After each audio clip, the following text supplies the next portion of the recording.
Morning, morning. Back.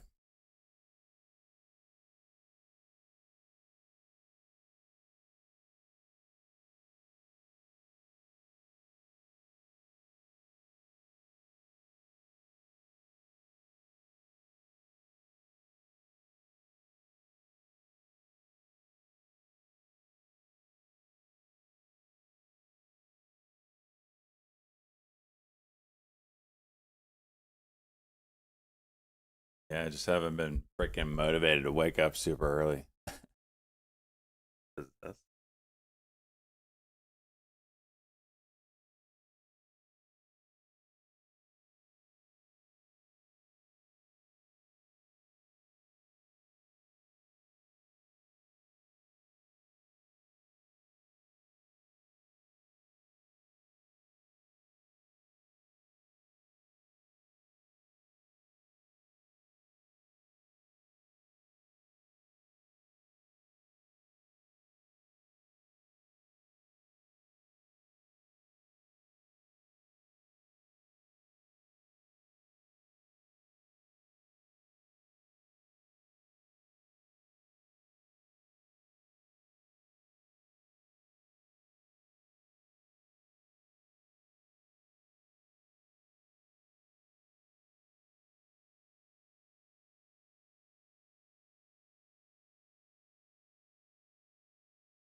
I need a poop shower.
Course.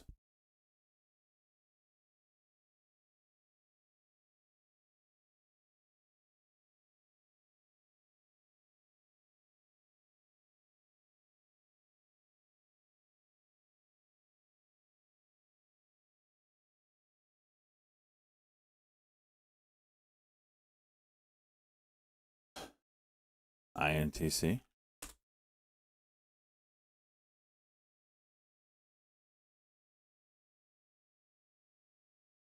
Oh my yuck. Are you kidding me right now?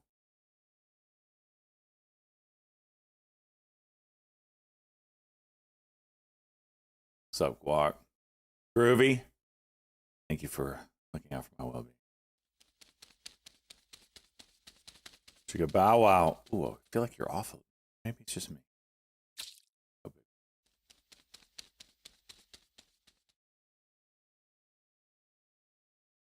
I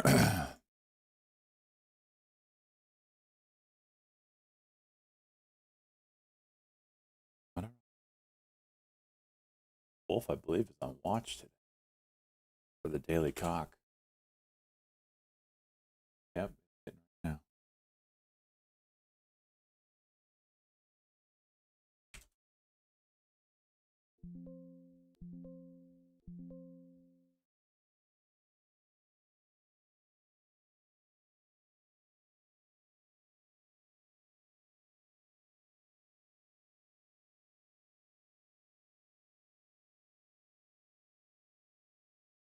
Daily Cock on Wolf happened at 33.50.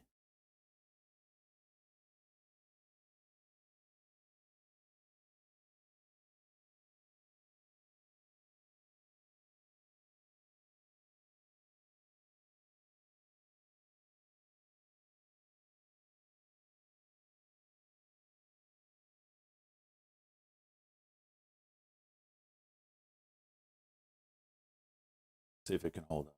Looks good. Looks really good. Yesterday I had a cuck, went down to $30.50. Didn't really do anything with that. Today we got the Daily Cock. Room up to 36 and beyond if it wants it. Definitely keep my eye on this one. Curse yourself and do well.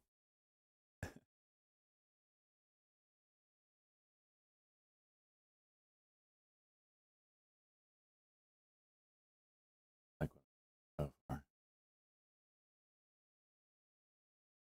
Interested to see what it does on the first pullback.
BTQ, interesting.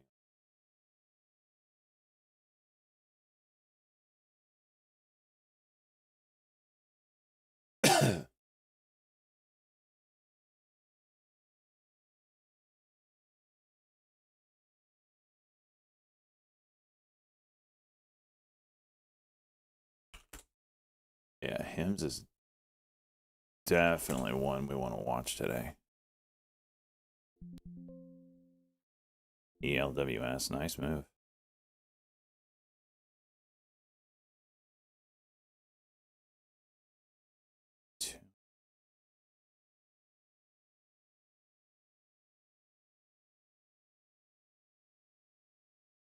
You got to push.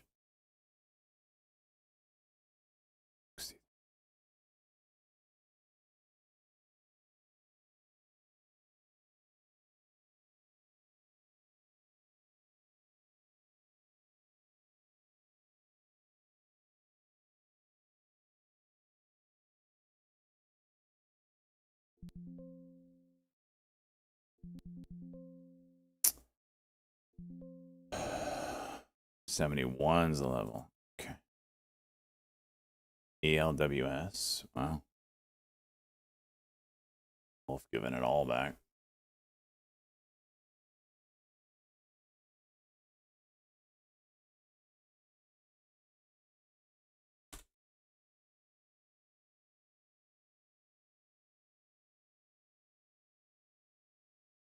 This thing's trying to stretch his legs here.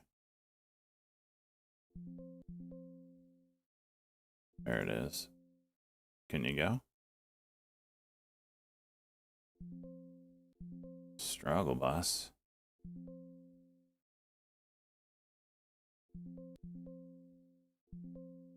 It should have gone. Maybe one more pullback. Oh.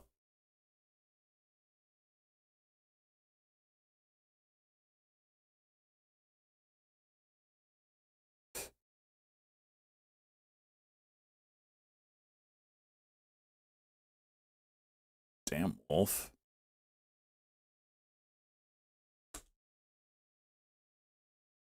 That just went low at A. Take that off. Go back to him. So he just missed the breakout because of it.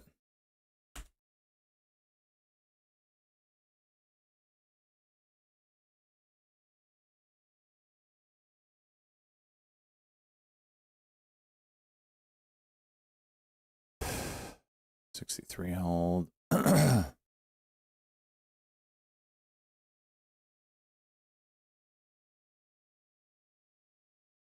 Knock down.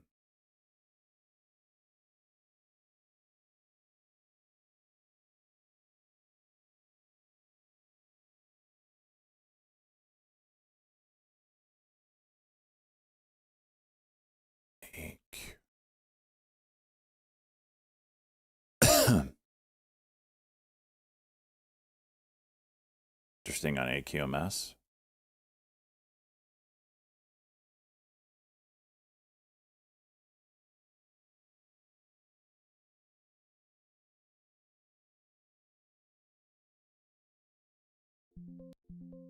Oh, bullshit on the fill.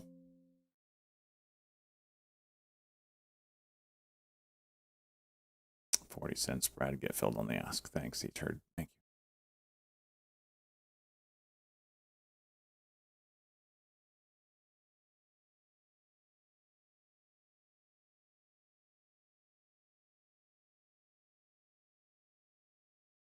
Day break. Can't break out. Probably dump. And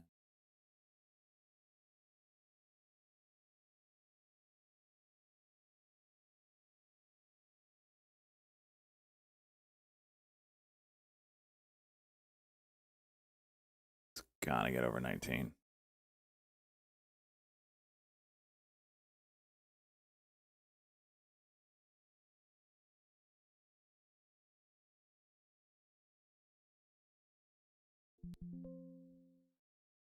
Scaling out here. It's not ripping through here. Oh, that fill sucked. LWS. What's it gonna do here?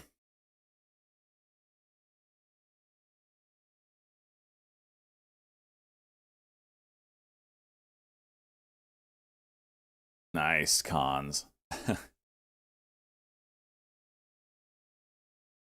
what I like to hear.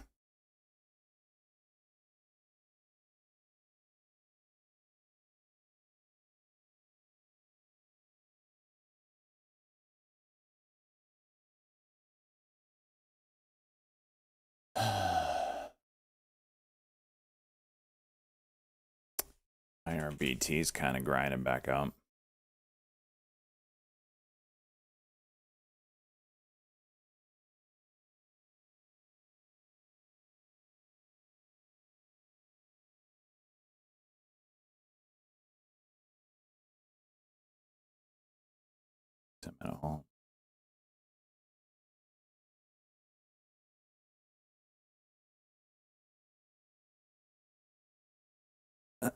Yeah, speaking of the ETF me in the ass, we have another induction today.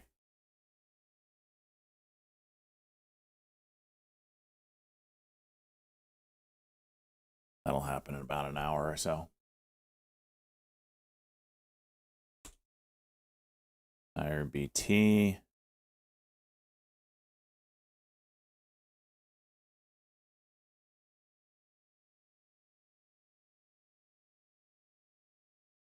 Hey.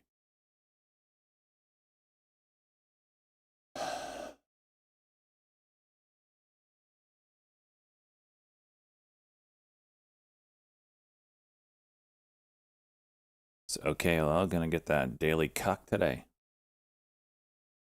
IRBT juice.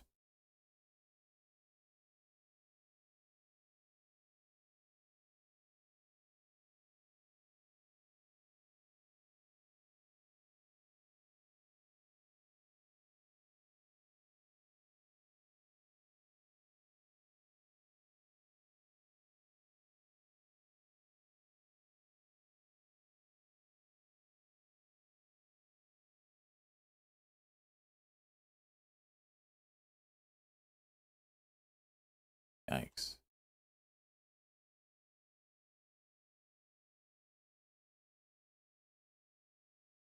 We have a direct listing today, don't we?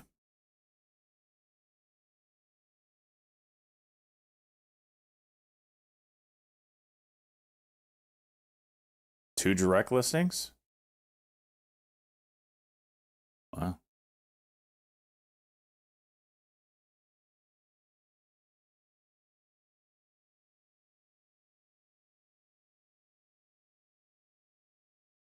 The hell happened here? Jeez.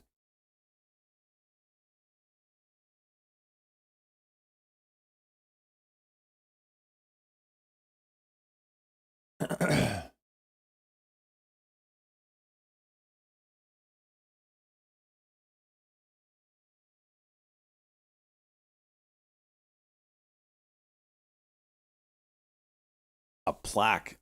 Oh, yes, no. Oh, yes, no, no flake.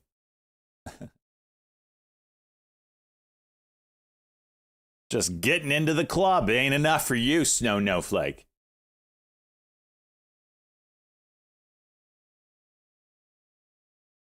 Someone that hasn't posted one feet pic. This guy. What is this thing? Above ingredients? I don't even know how many shares this is. What the hell?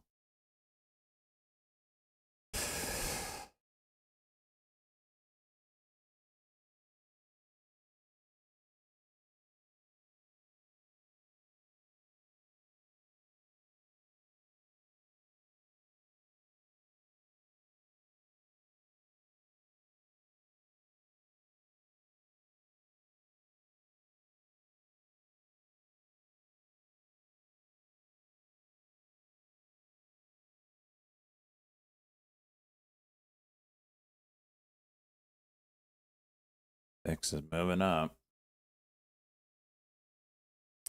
GLTO daily cock. Interesting. 0 volume.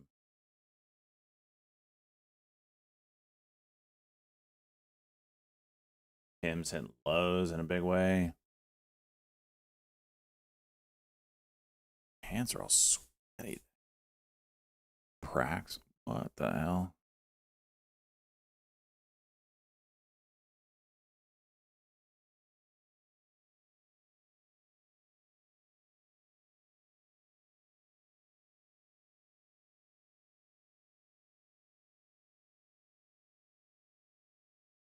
ELWS, $6. Dip and rip. There it is.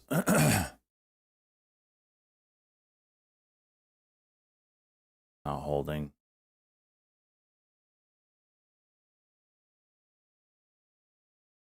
Big volume on this one.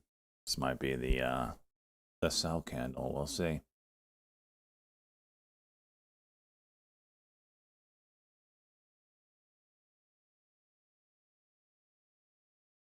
Hold it down.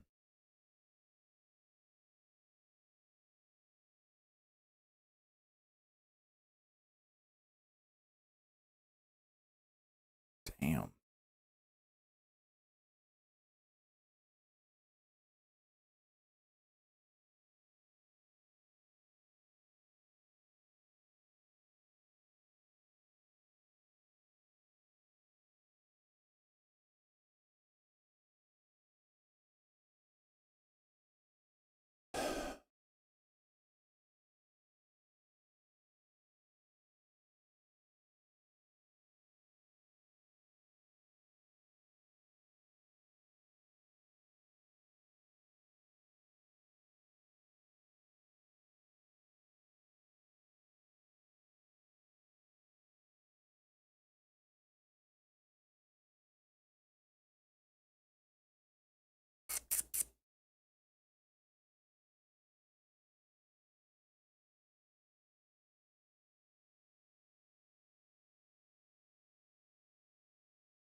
Tesla's daily looking tight.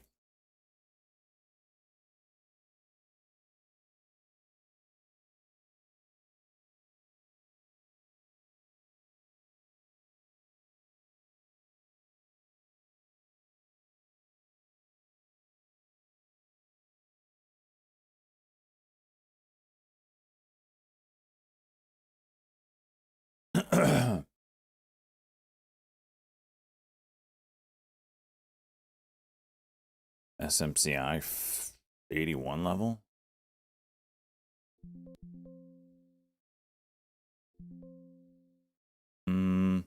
Seems to go. If it doesn't, it's going to hit this upper Bollinger Band and rip lower.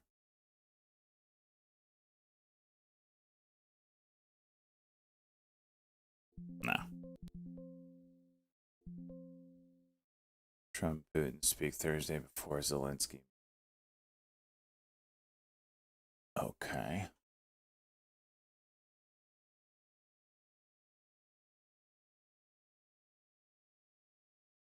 Are these?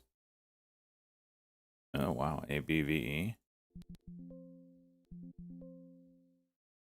Is this blue sky? Close.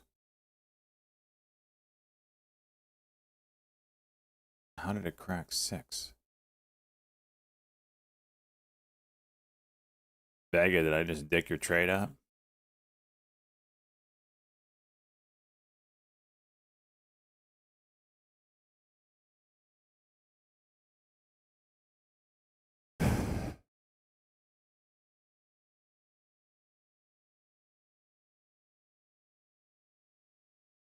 I think I might have.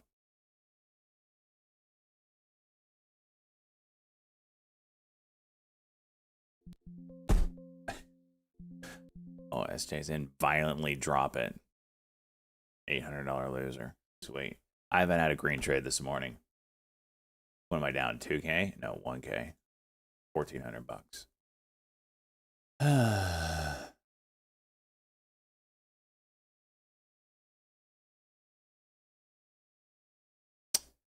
So, looking forward to that first green trade. You know, cracks.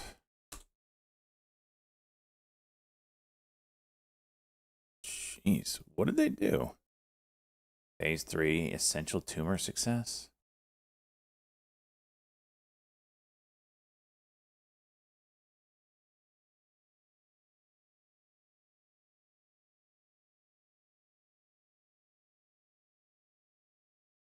Tremor, tumor.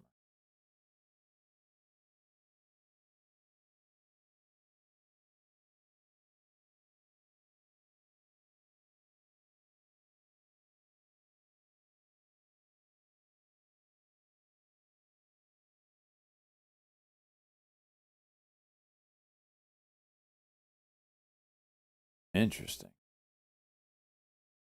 Spreads aren't terrible. Okay.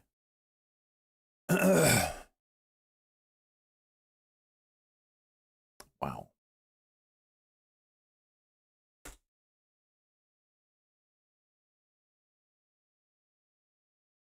Wow. Okay. Okay, now the spreads are terrible. Oh, jeez. Come back to that after that sets up. AMD's got a diagonal through here.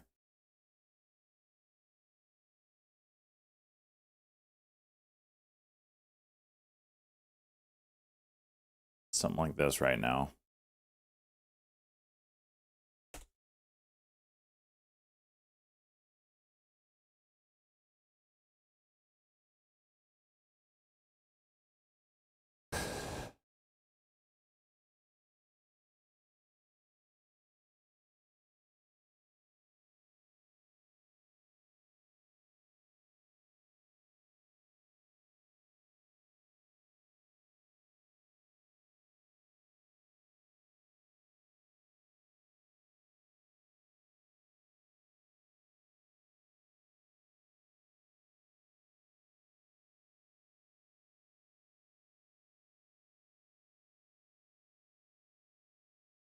I like AMD. Praxis has got good movement, but geez, you gotta nail that.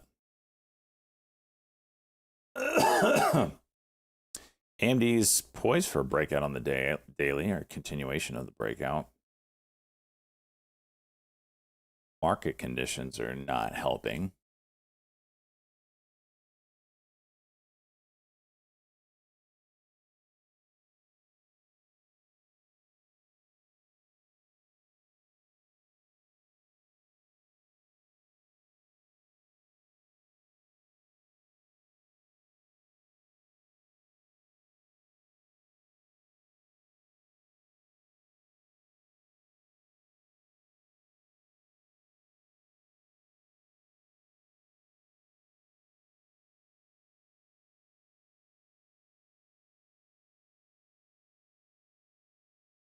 Damn, dude.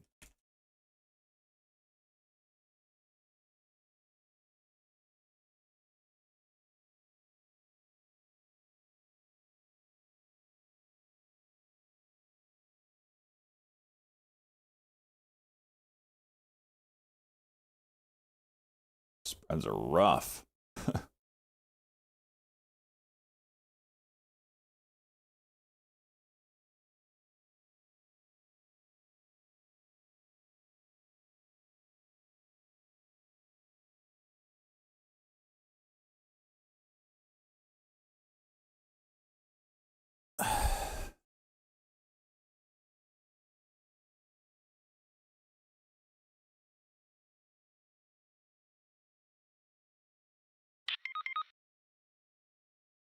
Roger.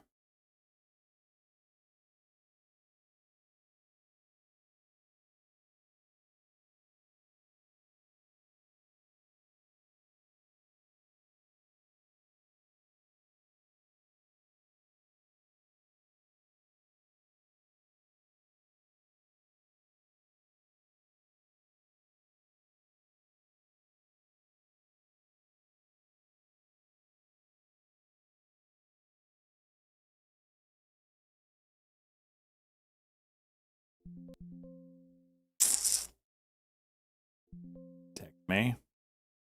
Look at this fill. I mean, come on.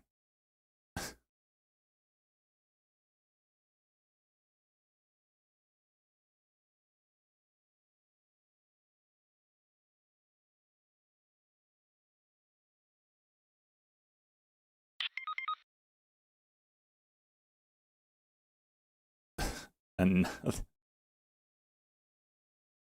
check like a half off sip.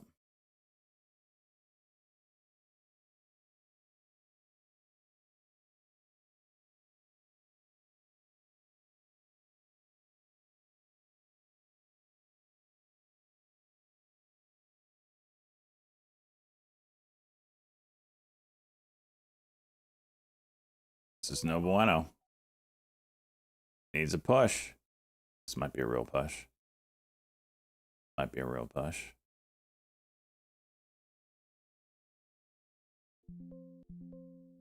Or shit, Phil.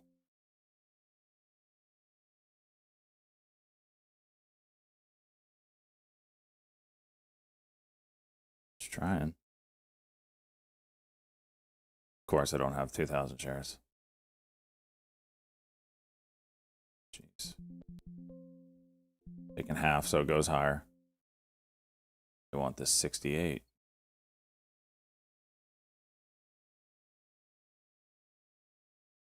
Retest the diagonal break.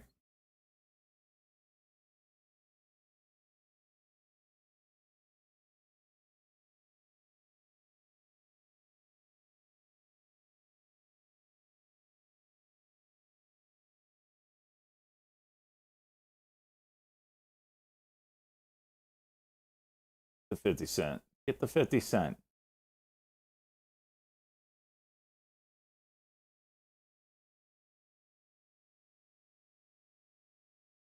Get it. Thank you. 68 now, you piece of shit. 1 penny. Thank you. Thank you.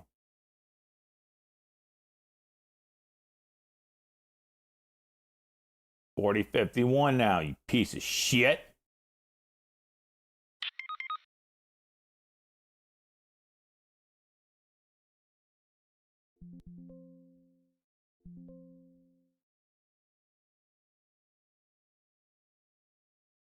Twinkle in your eye. Are you erect right now, Cheese?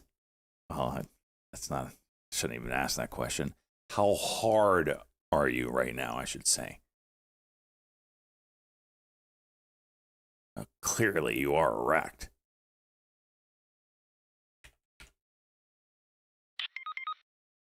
Check the river and gas. Oh, Billy. Oh, that's a nice call there, bud.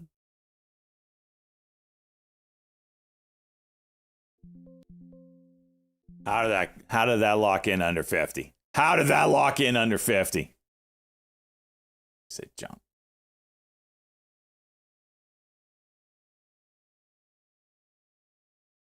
All right, did that put a hole in? All right. And that was about $1,000 winner. Okay. Okay. Fill in the hole.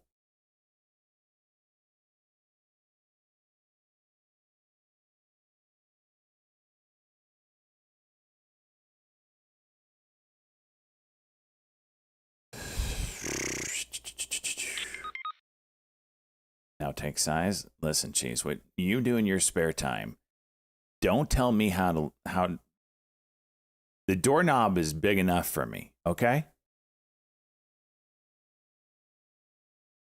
Take size. I'm a rookie. Not some seasoned vet like yourself.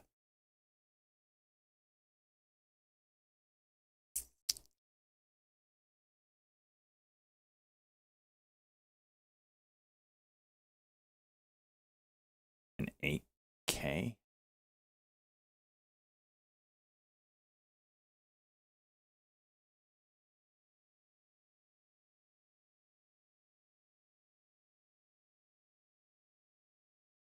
It affirms.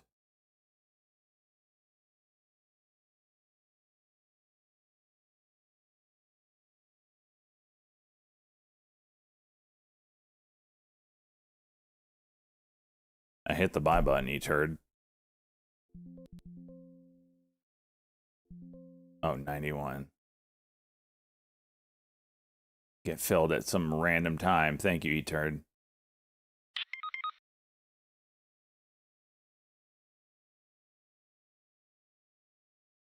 You gonna break through 72?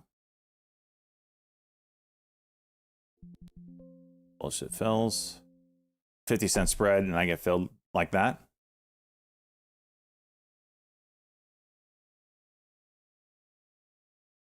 Let's try it again. Oh, in the middle. I can take middle. Thank you. See? And then you go immediately! Oh my gosh!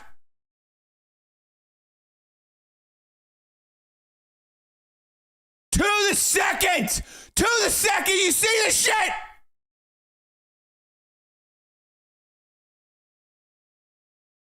Ah! Mother!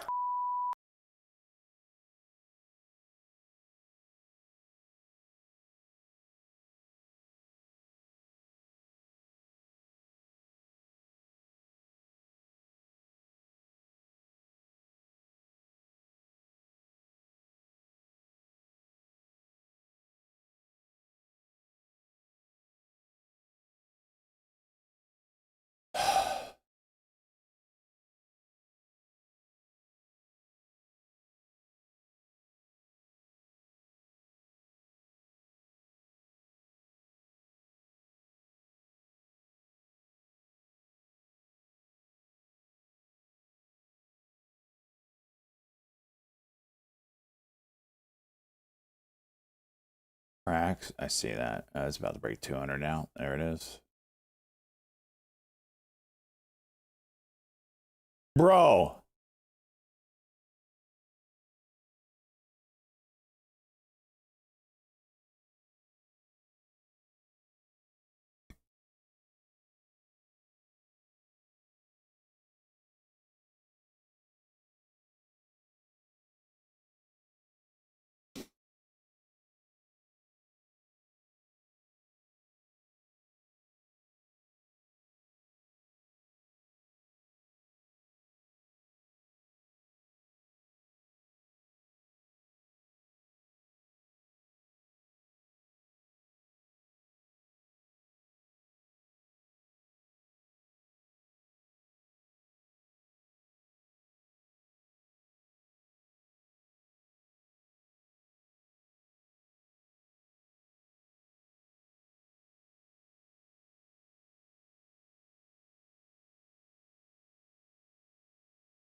Shut up, Luke.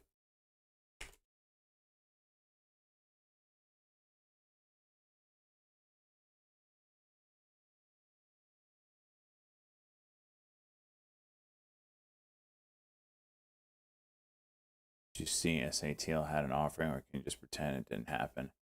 SATL? Oh, that's a shame. It's a crying shame. Let me look at the offering. I have to look at it.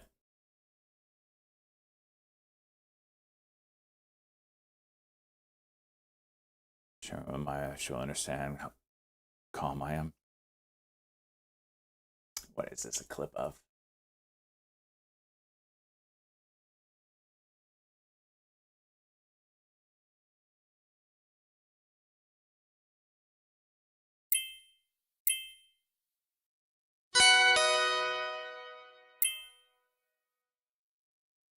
Let's try it again. Oh, in the middle. I can take middle.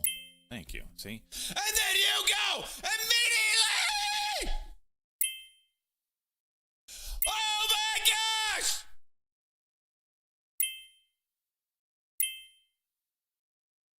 To the second! To the second! You see the shit?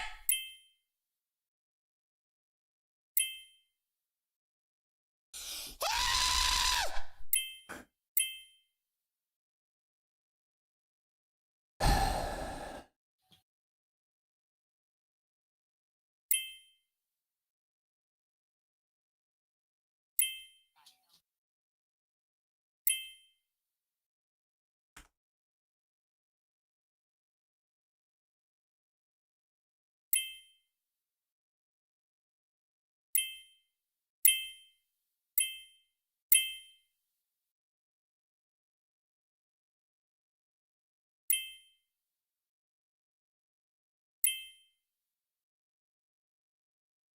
Shut up, Baldy.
Forgot I had this.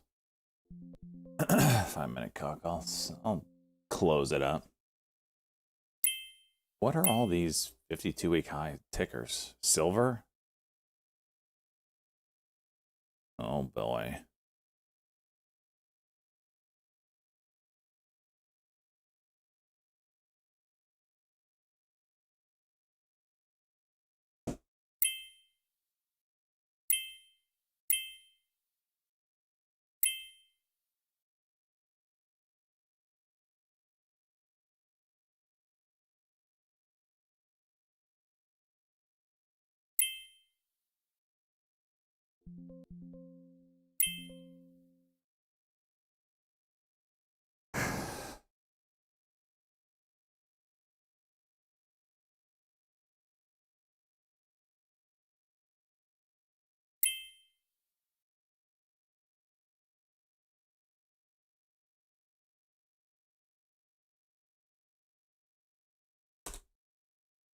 Potty break.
Coming up, natural gas storage, a build of 76 BCF that's coming up in about 1 minute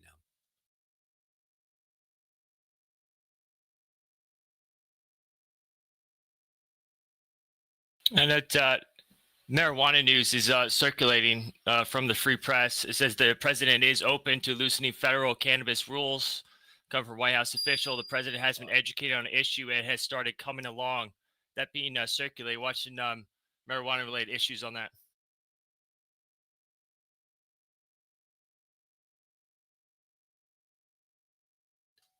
MSOS, the cannabis ETF is popping here. Michael Sandy, Oscar Sandy.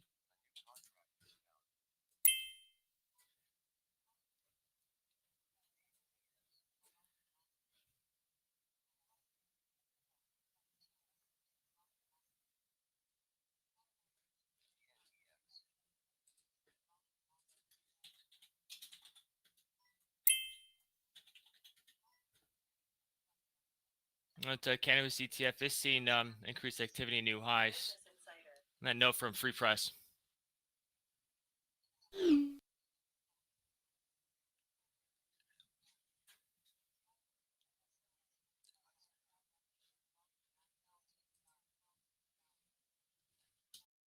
Big volume now coming into MSOS.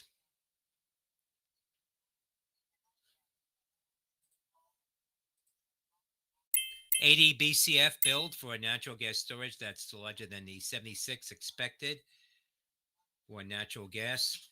Remember, it's taking a look at your nat gas data points. Natural gas Expected futures moving 81 a bit higher. BCF, coming in at 80 BCF.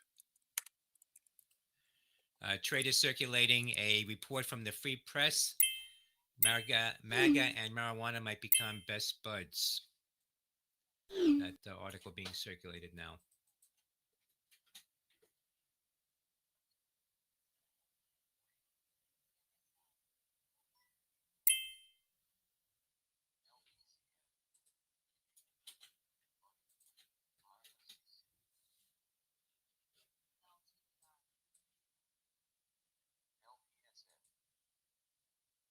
Ticker BETCO, Bravo Echo Tango, Charlie Oscar, no, the Bear Cave on that note. BETCO.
China foreign minister says decoupling is not a realistic or rational option.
On AMC, not seeing much action. But a tweet out there by Adam Aaron of AMC says this is real news announced yesterday AMC and Netflix. More color on that in the news desk.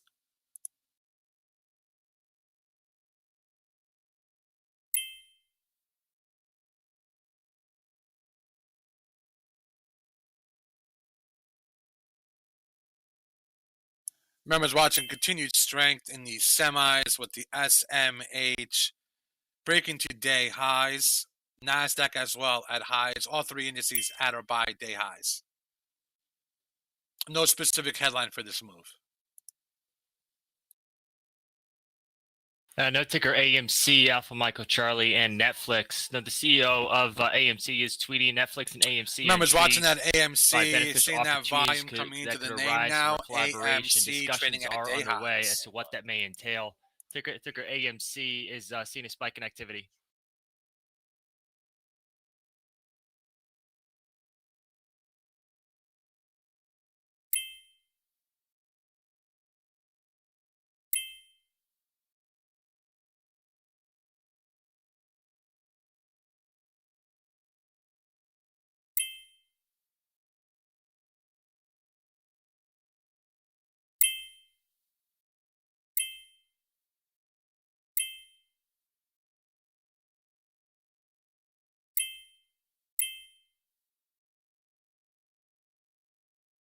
Ticker AMC new highs on continued heavy volume.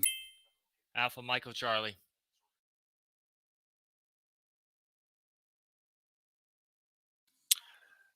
Members on that AMC seeing new day highs now following those headlines in the news desk. AMC. It was a tweet out there by Adam Aaron. That squawk and tweet posted in the news desk. United Airlines executive says expect consolidated RASM to meaningfully improve in Q4 year over year. United exec says international RASM in Q4 will outperform domestic based on the current outlook. Says expect Q4 to have high absolute RASM of any quarter of 2025. That's UAL United Airlines. Shares are popping on that news. Company's conference call going on now on United.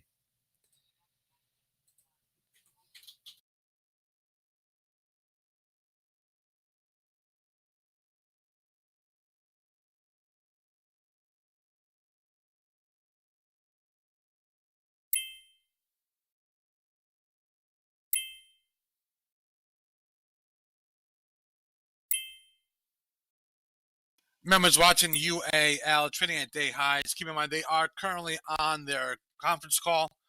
That's United Airlines UAL trading at day highs.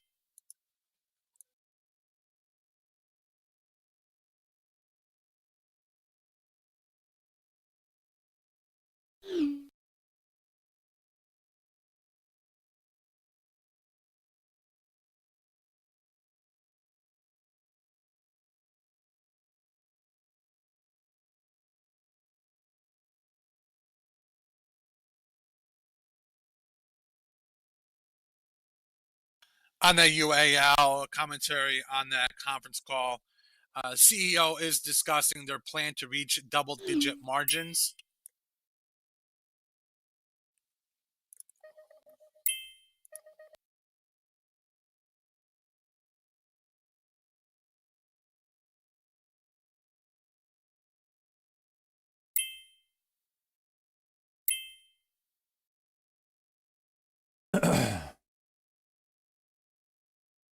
Shut up with the poop show.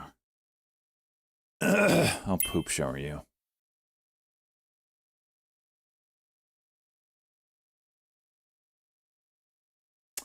Interesting on this ELWS. Trying to curl back up.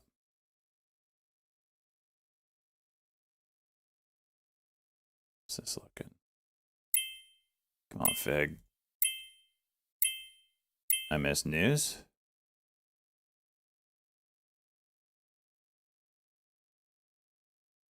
I miss AMC. Holy announced yesterday. AMC and Netflix, the world's jointly decided to work together. This cooperation will start this Halloween weekend. AMC will show Netflix's most popular movie in its history.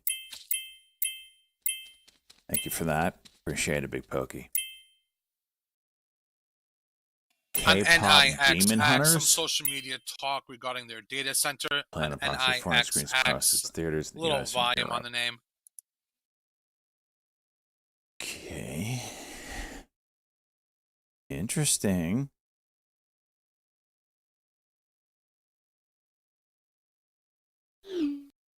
MSOS? The hell? I go take a poop and everything just juices, huh? FRMI flat top? Is that what I'm seeing here? Close to it. Volume's so freaking light.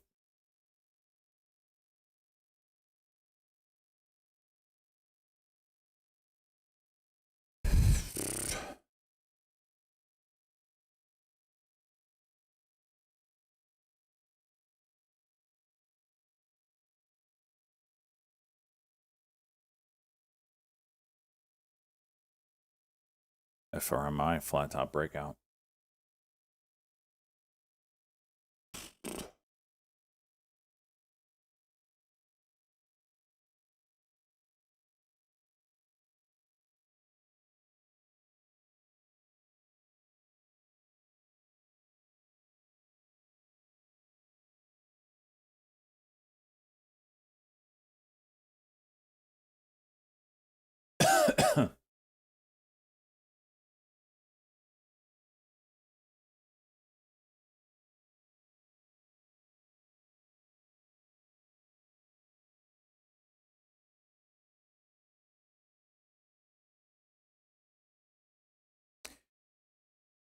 LEC getting wrecked. The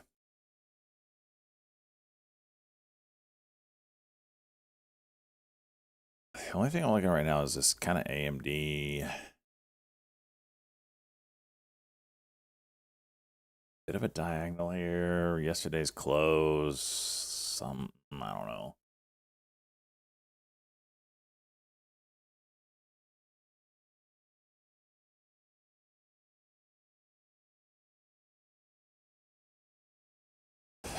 Maybe this ELWS.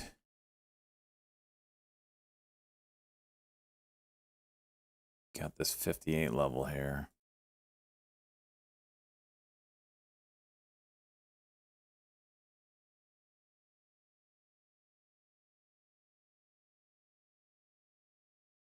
Not holding.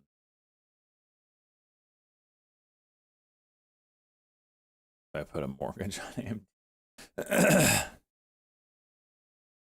I mean,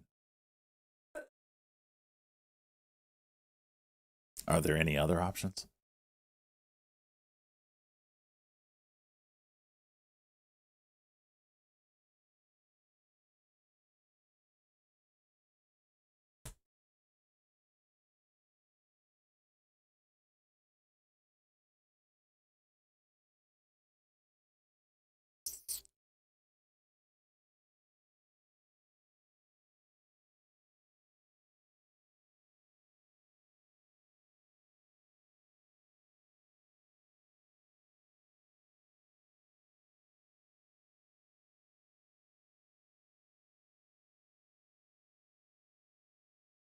Far am I?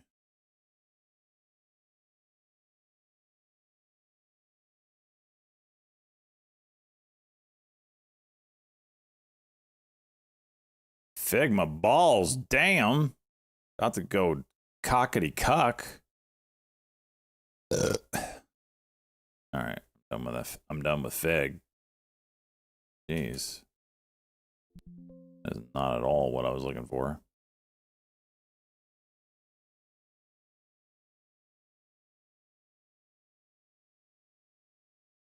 Oh, is red on that today? Yeah.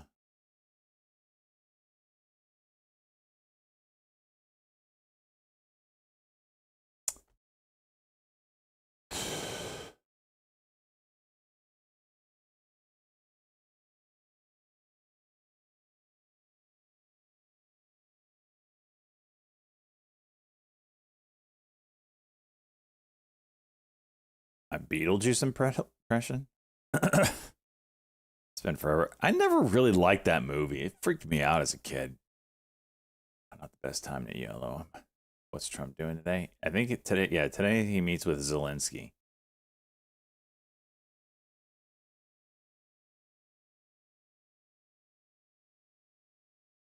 And he's speaking to Putin. Did I watch the second one? I did not. Was it good?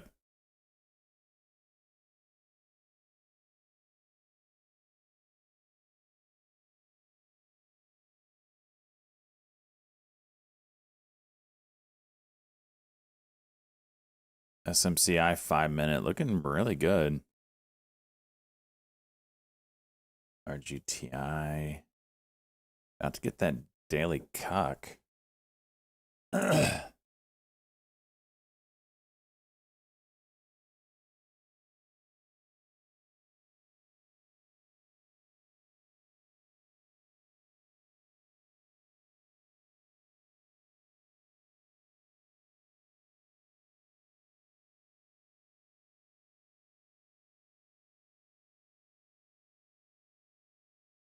BTQ still juicing.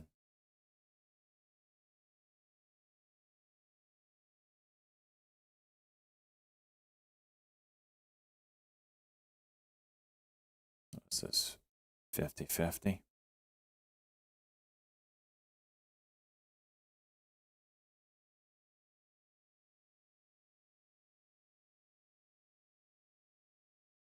They announced what?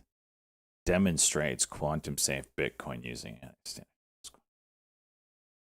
Yeah, Bitcoin's gonna have to fork.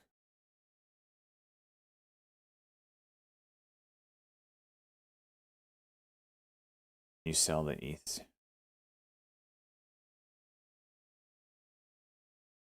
Oh, so they are doing the reverse split.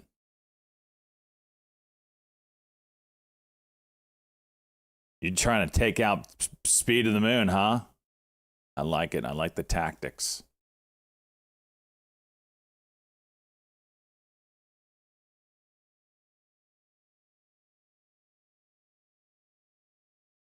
Oh, there it is. October 20.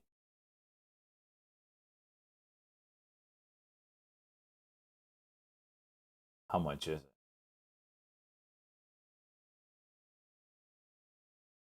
Yeah. There's two getting purged today then, huh? This is getting purged. What was the other one that did an offering? I have to look at that offering though.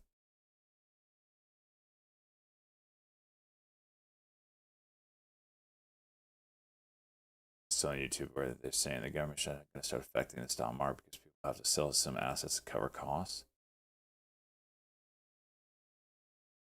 Here's RGTI breaking the 50-50.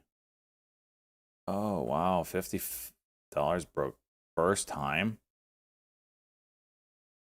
All right, what's the other Q? Let's look at the other quantum stocks. This starts really ramping up here. It's a big break. QNTM.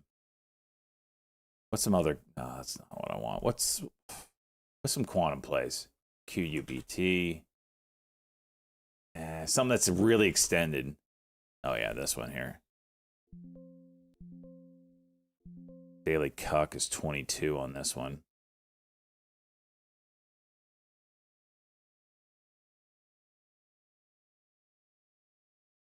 Just broke.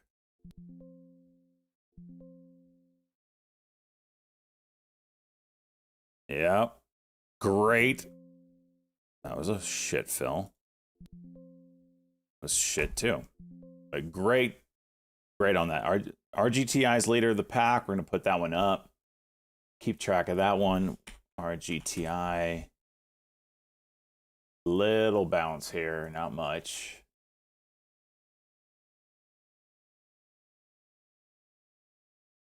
ELWS coming back towards the highs. Keep an eye on it. Is it halted up?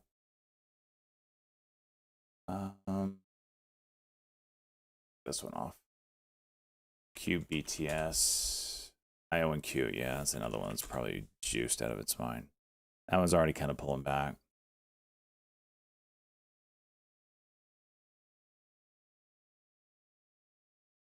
Great quick call on that. Got me green. That's a $500 winner.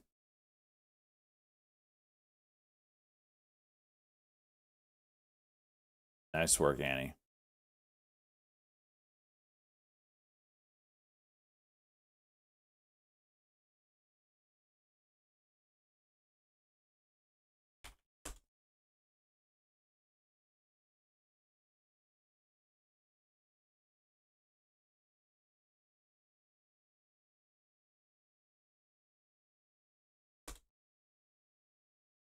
Freaking Jesse's World with the 24-hour 100% move.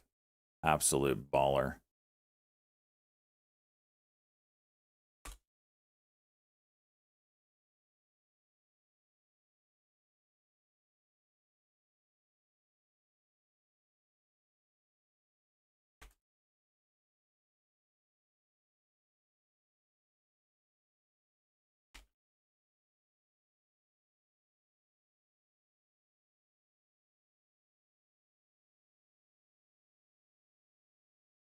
What would we sell that at? 51.5.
Jesse, are you here? I need to make sure Jesse's here. Oh, yeah. It's now celebration time. Oh, yes, it is.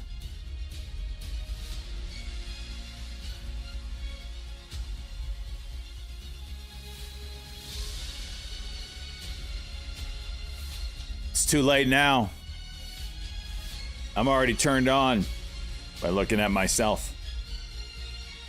Understand this? I'm already freaking turned on. So here we go. Mutant Discord.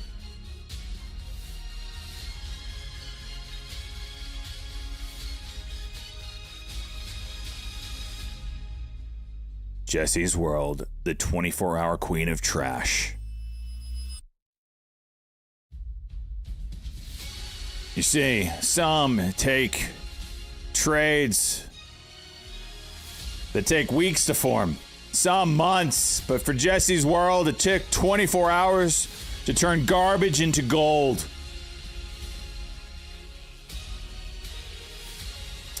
On October 15, she descended into the landfill of the market, grabbed 20 shares of VIVK at 24 cents. A ticker so foul it should have come with a biohazard label. Look at this absolute shitter. And by October 16th, she sold it for 51 cents. 100% plus move. Clean, fast, and disgustingly efficient.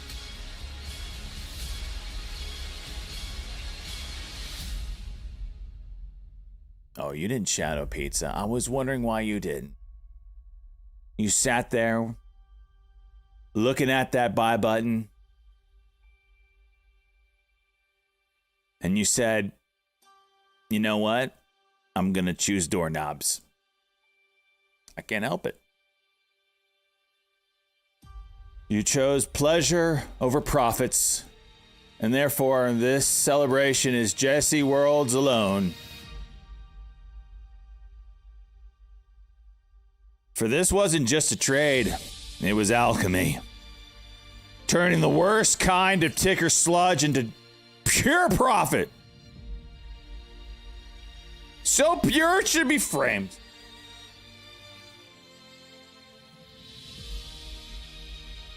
And with that, Jesse's World claims her place as a 3-time member of the 100% Club. She has proven time and time again that no matter how terrible the stock, she'll find the diamond buried in the dumpster.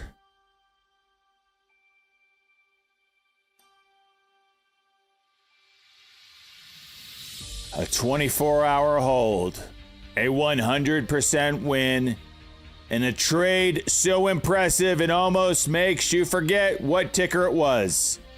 Almost.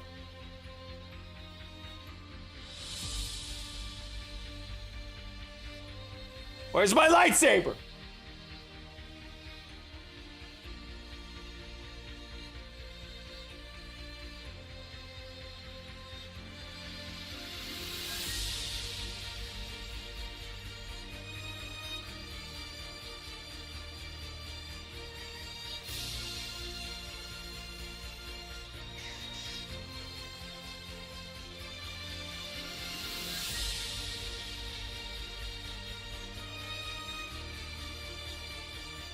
Jesse's World.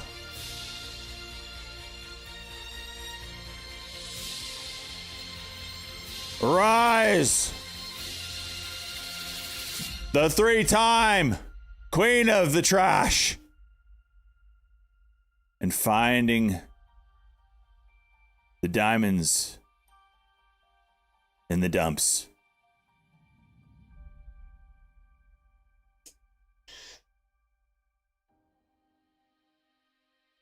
And now we will raise her banner. And God help me, whatever's in the 100% Club right now.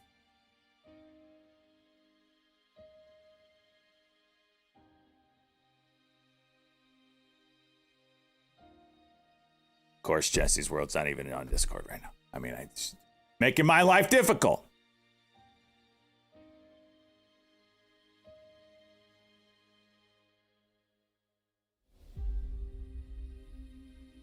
There you are.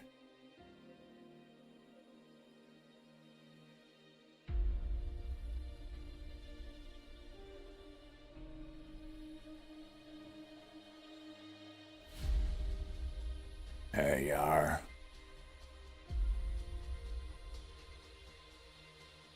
All hail Jesse's World. The 3-time queen of trash.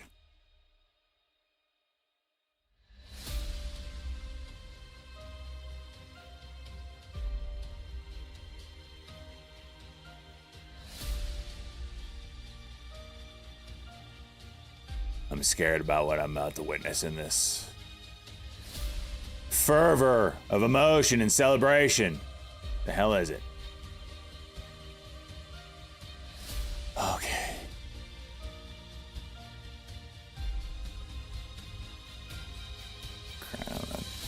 Feet pics while you're watching. These are some of the sexiest feet pics I've ever seen.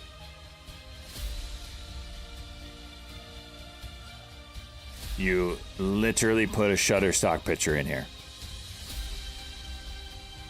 I should ban you. No forgery of feet are allowed. All hail Jesse's World.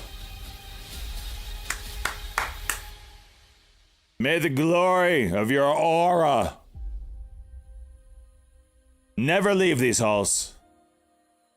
May you continue to find the diamonds in the dumps.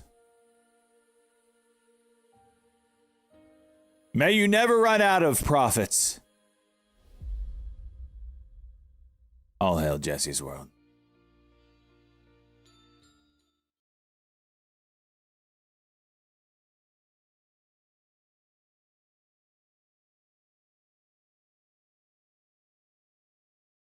Queen of Trash. How about Dump Diamond Finder? I don't like Queen of Trash either. I don't like it either. I'll change it.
How about Queen of Diamonds? I like that one.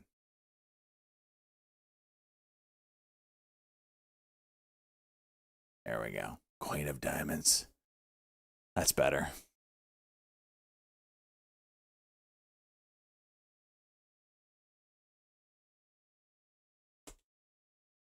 Coin's not really moving on that headline.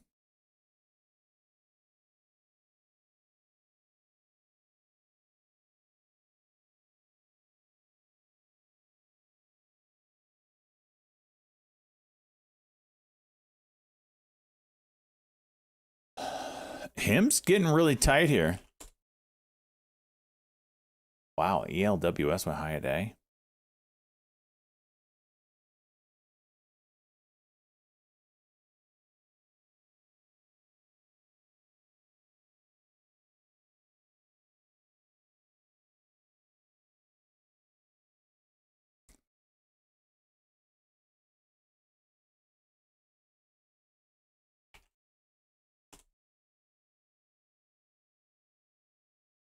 Is this open?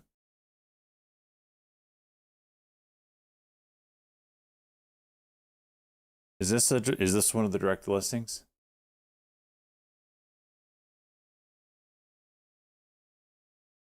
Yeah, look at series list.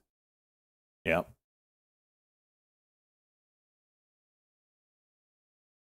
And then Sav Apter Obook Holdings. What is this? Taiwan blockchain e-commerce platform.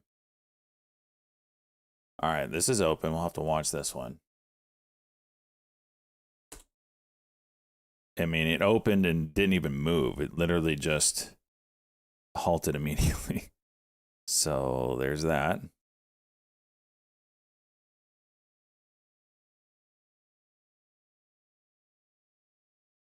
RGTI dumpity dump dump. QBTS, what are you doing?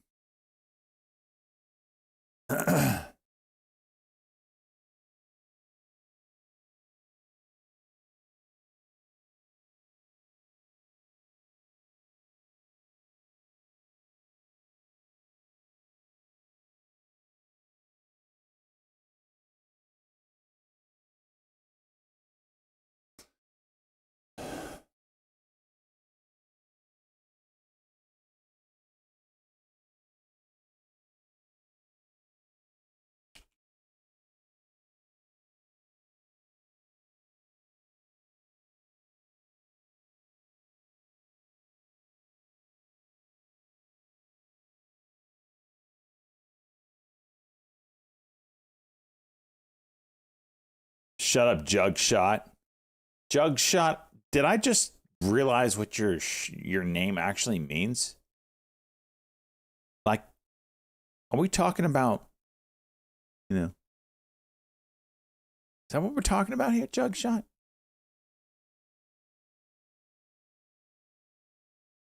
It's Jugs Hot? No. It is not Jugs Hot. What the hell is Jugs Hot?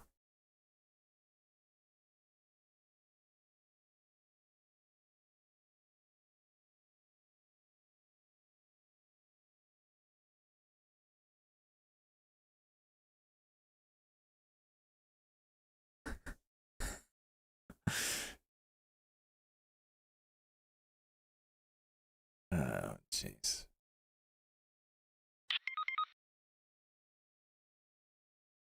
She's not live. Who are we talking about, jeez?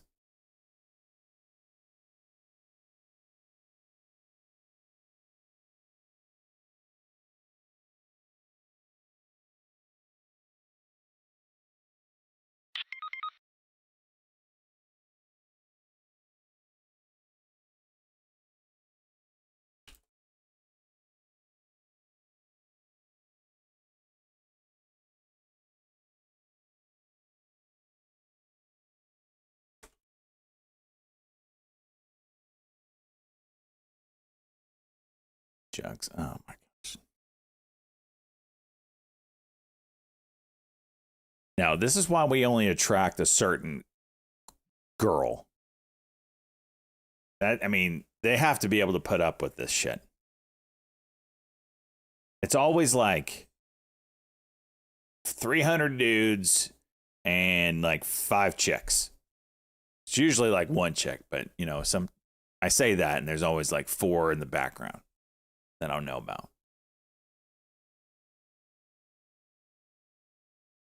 This is why. Oh. Do you get comments? See, if you have a hot voice too, it's like instant. See, that's the thing. That's the thing. It's like a radio host, right? Everybody's got this like mental image of what someone looks like. If you just hear him on radio, or even like Chuck, like Beta Chuck and Normal Chuck. We all have our, if you don't know what either of them look like, you've got your mental image of what they look like. When it comes to girl gamers, instantly they've got triple D breasts and a huge ass, size 2 waist, and they're horny for you. That's basically it. That's what dudes immediate, not me, of course. I'm a gentleman. I've got class.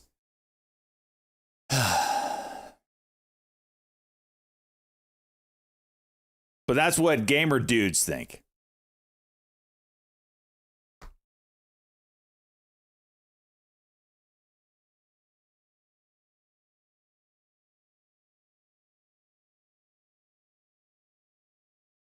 Whoa. Peloton to be integrated into the ChatGPT later this year.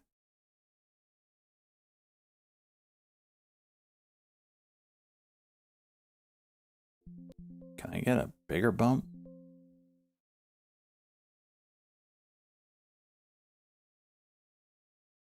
That's it? That's all we're doing? Okay.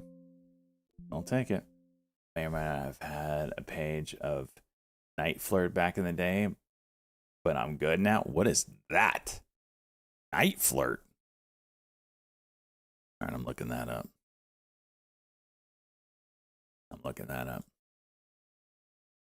Or you just link it to me.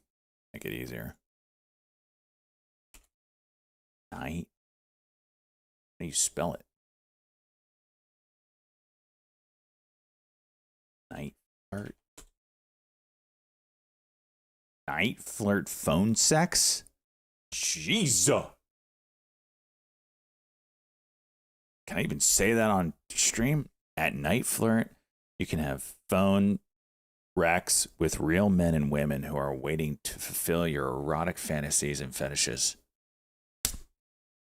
You know what? AI is going to put that shit right out of business.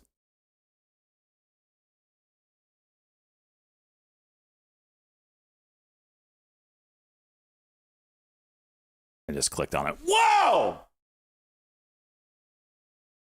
They sell panties on here.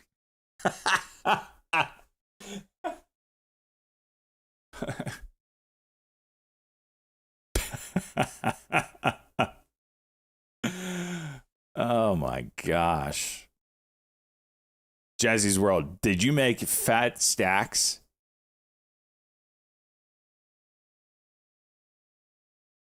There's categories. Women home alone. Oh my gosh. Indeed, I bet.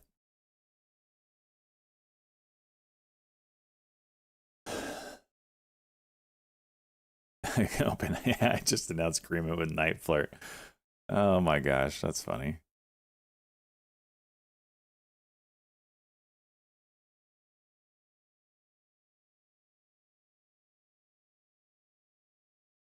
I'm not on the site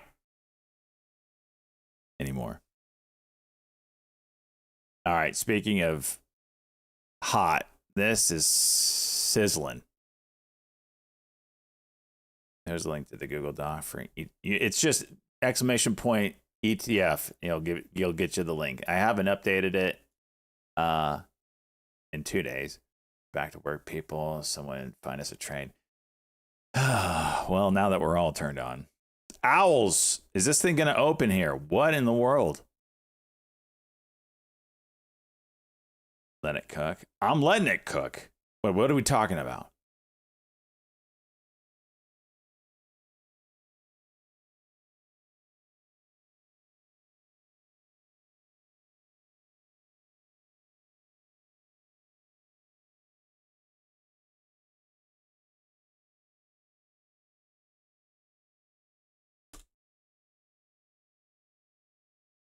Owls is from Taiwan. Yeah, but this is a direct listing. This is interesting. We haven't seen this before. This isn't a book runner. I mean, this isn't a typical IPO. So this is a new beast. I mean, damn, opening at 70. It's only 600 shares traded. It's showing 90. Okay.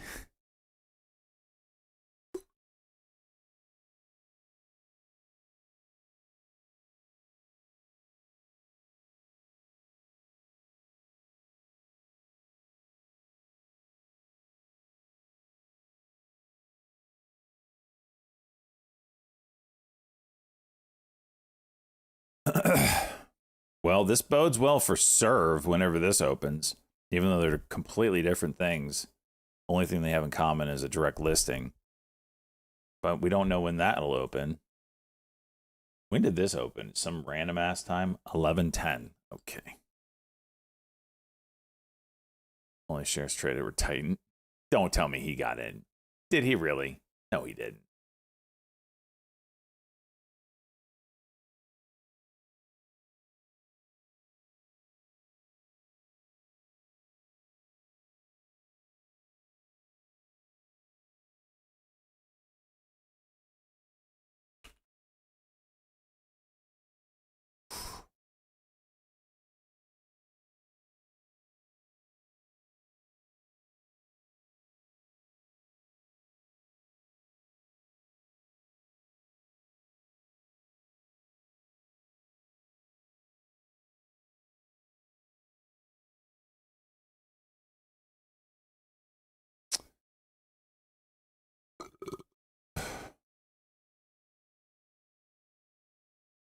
I don't know what sets this thing off.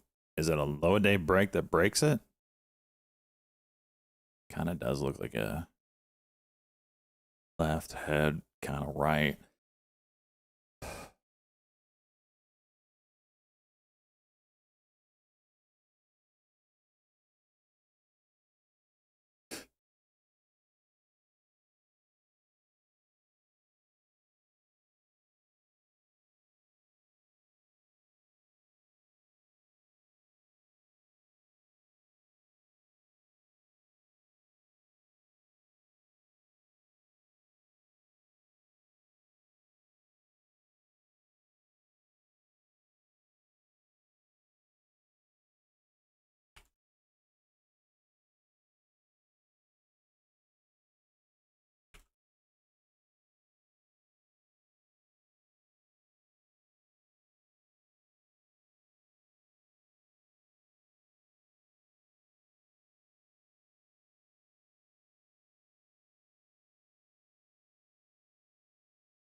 All right, back to more important things. Nightflirt.com.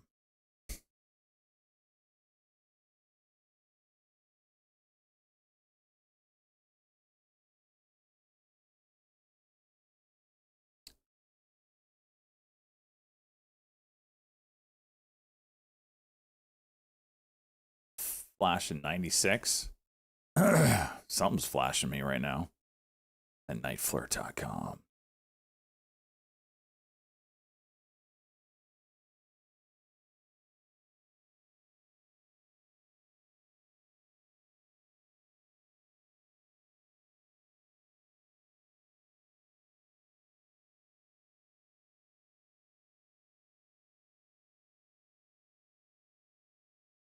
$94. This this thing ain't open anytime soon, is it? $30 gap up.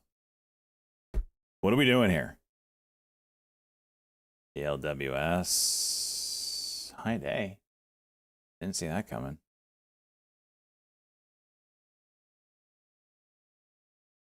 $15-minute hold. It's gonna be a while. You gap up $30. Yeah, you're gonna be or $20.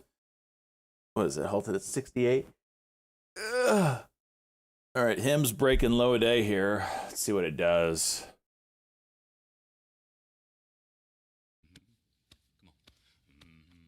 If nothing, then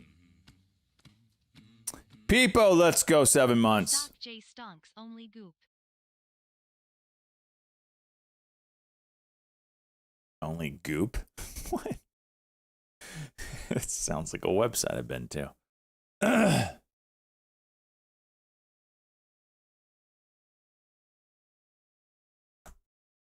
Owl resumed. $90. Anybody jumping in here?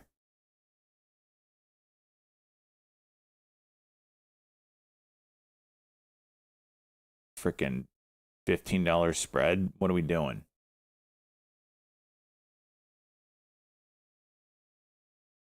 Monday minus 6K. Tuesday minus 10K. Jeez. Not minus. Oh, that's plus? Hot damn. And you're not running around your house naked? Dude, when I hit 5K, like something comes off and I start running.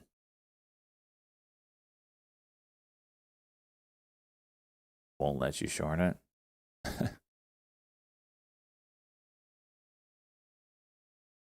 And Jesse's World is a straight up baller.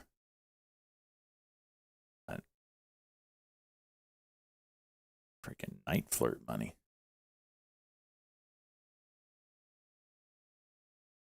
Find home. Wait. Find women. Women home alone. It's kind of freaky. Phone with Cam. Extra kinky. Other?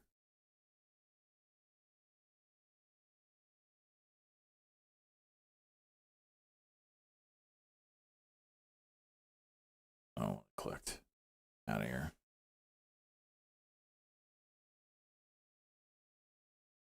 $115. The LWS. Juicing again.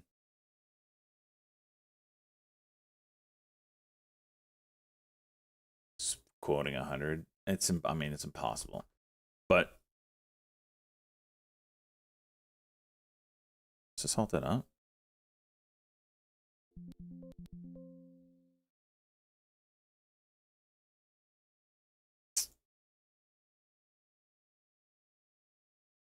If you keep digging, you might find Melissa on that site. I can only hope.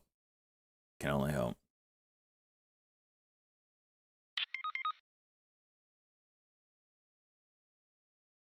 I should ask Bob. I'm sure he's scoured the internet.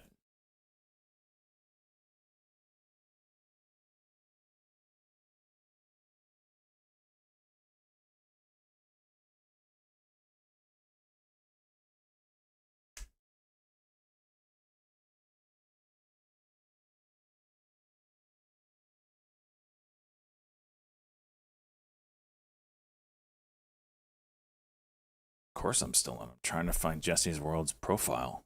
So I can call it. Just searching the profiles for hot mama with fat stacks in the stock market.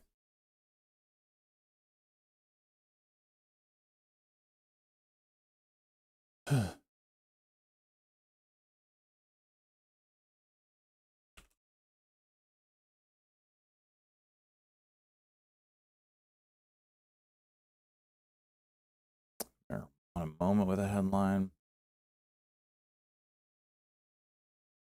Imagine how rich we'd be if Deep Cheese spoke English. Oh, that's funny.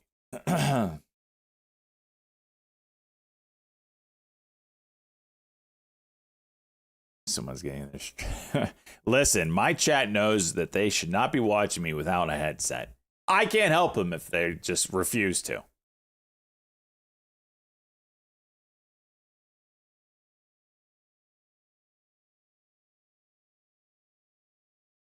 $80 on Owl, so it went from 100 to now 80, so it's gapping down. Okay.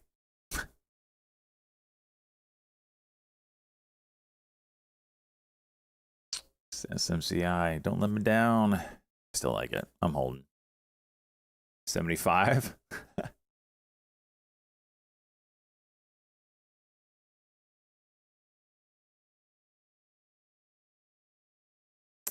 Questionable things.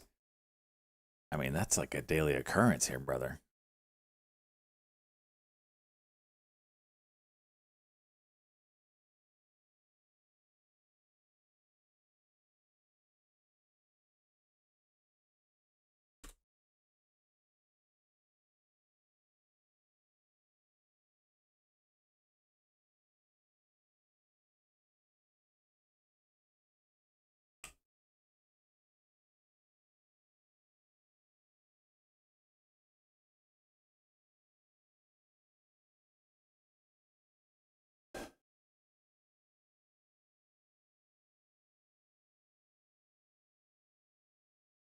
Yeah, it's interesting that the market's just taking a poop here. But all we're doing is yesterday's close. Now we're bouncing. I bet you, Cheese, did you take that? LWS, what do we got here? 34.30 and a half.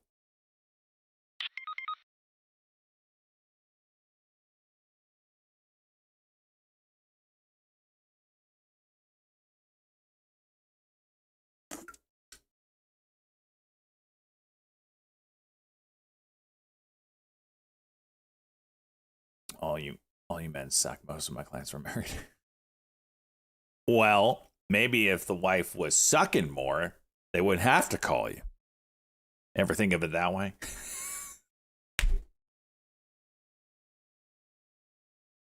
Oh, gosh.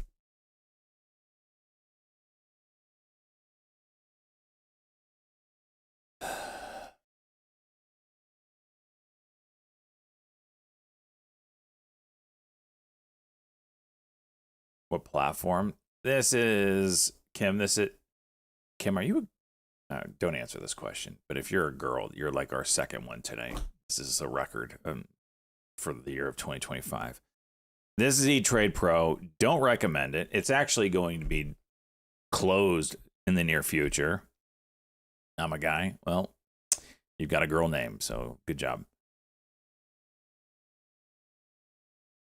You attention whore. I bet you get DM'd all the time.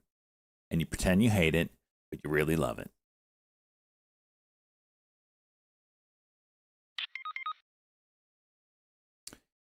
Could be Asian. Isn't like that a last name?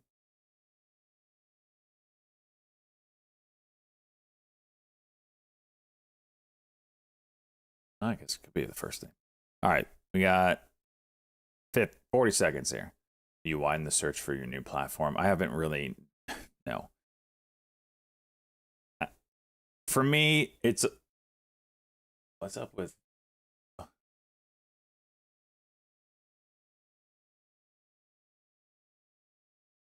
never mind. The way I work is like, I don't really start my work on anything until I'm approaching the deadline. And then I absolutely crush it, hammer it out. I do that with taxes. I've done it my entire life. Fig dumpity dump dump. It's 35.30, I thought. Wait, is it 34? Oh, it was 34.30. So now we're 39.30.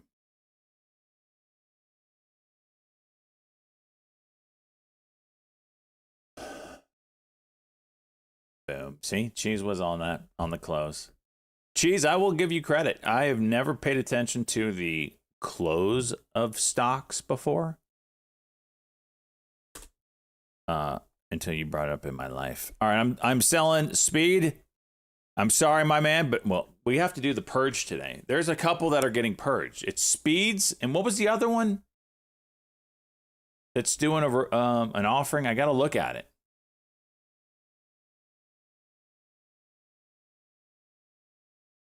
You can charge me on Friday from 1 to 3 like clockwork. Really? Does it freaking dump like that? D's? Okay. Oh, SATL. Did a 90 million? Okay, that's... Yeah, that's getting purged too. Jake? Oh, it's getting purged, baby. So we're getting ETH, Z, and...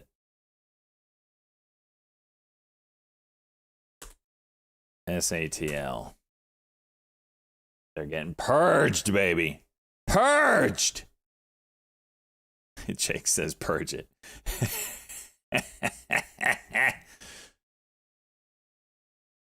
We'll purge it in just a little bit.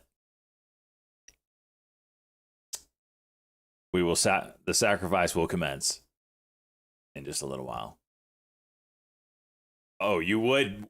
Oh, you would, Pizza Wrangler. Pizza got purged the other day. Now he wants everyone else going down with him. That would be half the ETF being the Ask ETF Viewer Funded Retirement Fund right now. Oh, that's day. Look at this. Carm would be gone. That would be Salt Life. Jeez. GM&I, Dunzo, ASST. Oh gosh. PHH would be toast. LTUM. Who's this? Stock J clap, stock J clap, stock J clap.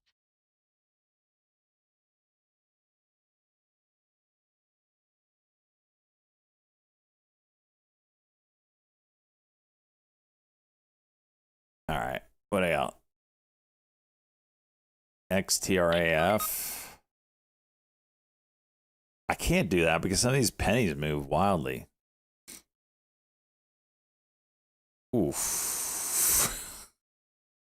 That's a winner right there. Wait, what is this? This is getting purged. This is a name change. I don't even have a name attached to this one. Oh yeah, this is getting purged today too. DPLSD? What the hell is that? Jeez. QNRX. See, that's got potential someday. CRCW. It's a grandfathered in sub penny. This one's rough. I mean, look at all these.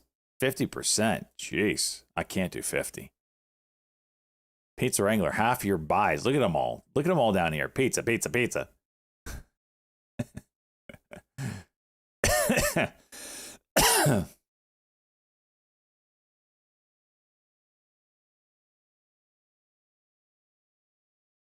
ELW, it's open. Okay, here we go. Dip and rip. I'm so scared. Can 8 hold? Feels like you can. Go, go, go, go, go. No. It hit 868.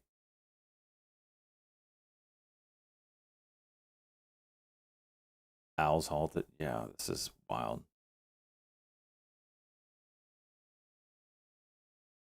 There it goes.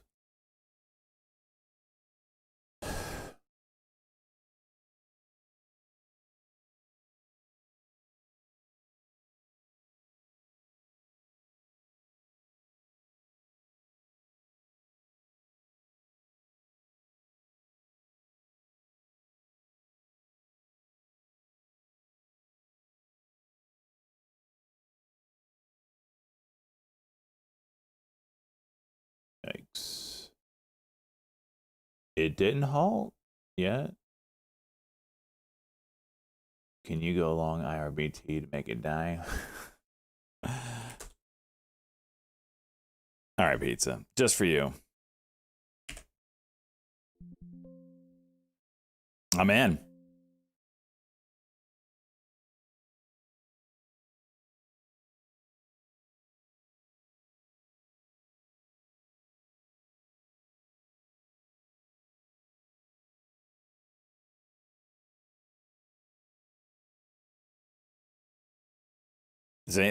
What other trader in the interwebs literally takes losses so their viewers, wow, markets are really taking a shit here, especially crypto, so their viewers can profit? I'm here to help. What can I say?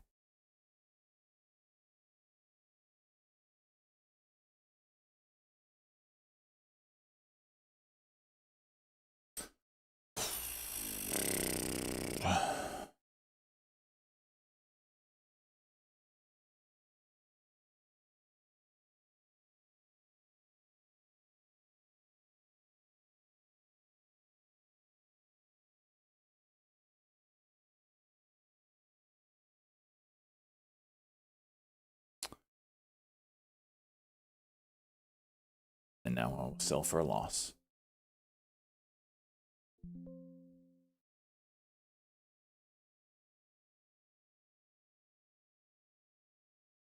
Things are shaking right here.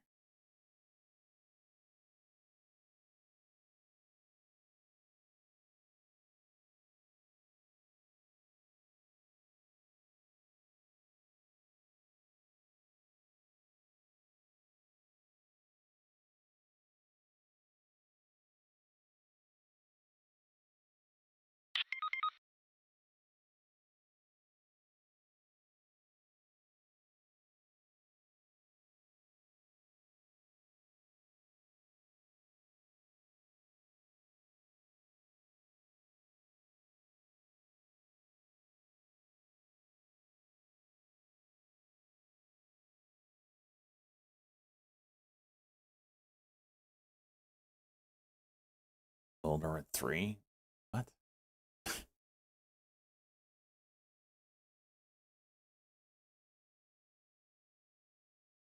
Bitcoin getting shit on.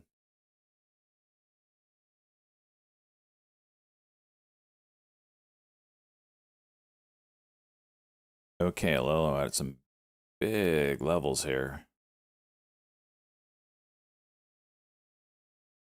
Markets turn. This would be a interesting buy spot for a bounce. Owls open. Oh my gosh, at 59. Wait, it opened at 65, halted down at 59.36. Yeah. Was short lived.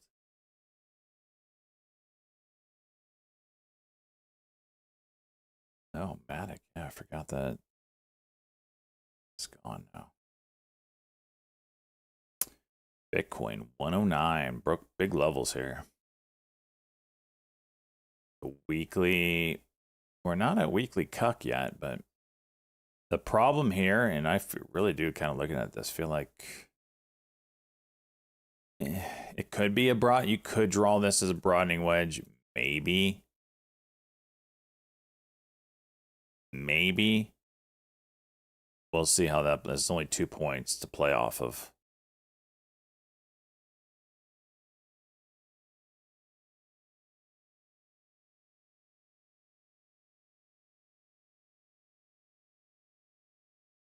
We'll see. We'll see. If it gets down to 107, 106, we probably should look for a bounce right now. Because this did break this level. We didn't dump. So it might be a broadening wedge. The IVK offering. Oh my gosh. $5 million offering. Jesse's World literally threading the absolute shitstorm of a needle here. Oh, I didn't put your sell price down. Now that's funny. That is freaking funny. That's a master class of trading right there.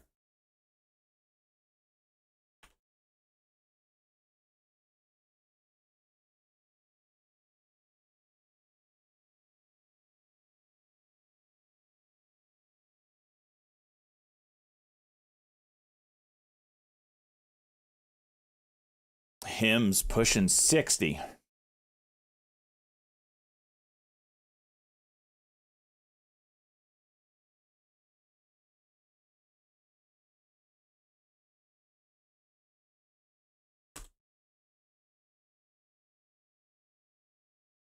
Tim gonna get a breakout here on his ETH D.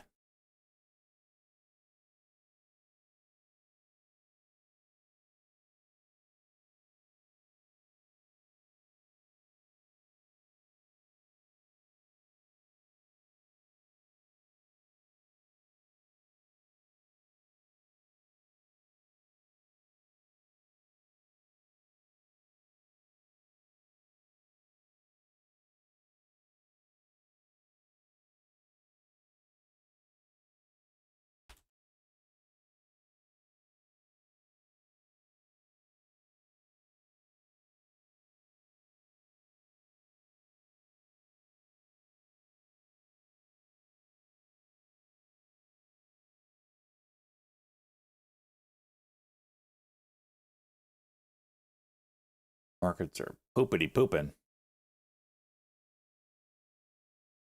It's a big level in the daily chart, 9 EMA here. Big wick yesterday. We'll see if this holds. It's a big level.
Yams can't reclaim the 60 right now.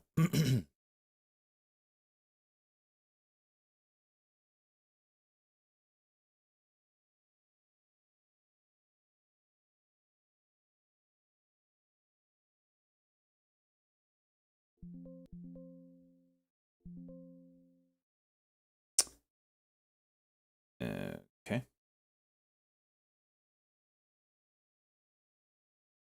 Oh, the market's gonna bounce. Yeah, you're gonna bounce now, huh?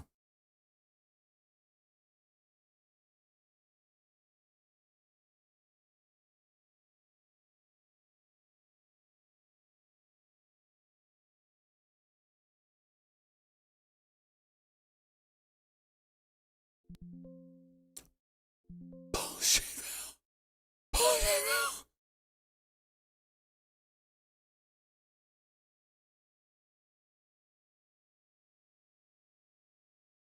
Oh, markets just said, Shh, nope, just kidding. We are not bouncing. Damn.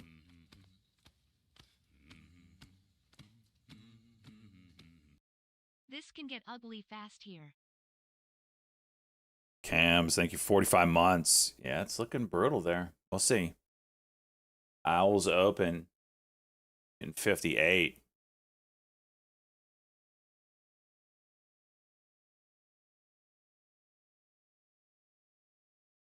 $55.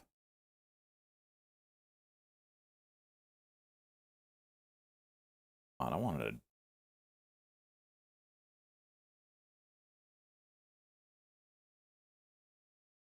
Oh my gosh, don't you freaking do it.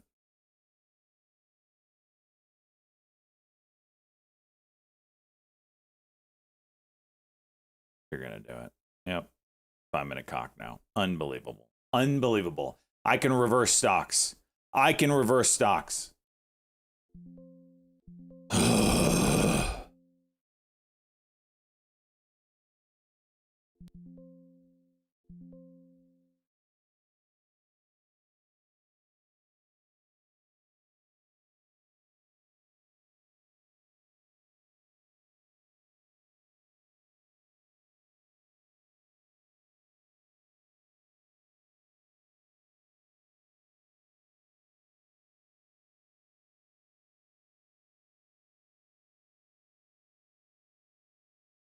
Market's trying to do something here. Needs to reclaim or we are up shit creek.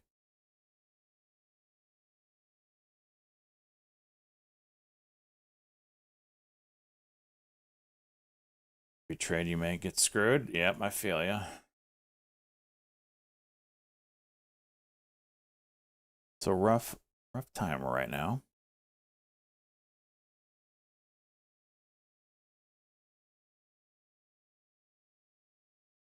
It's trying to hold.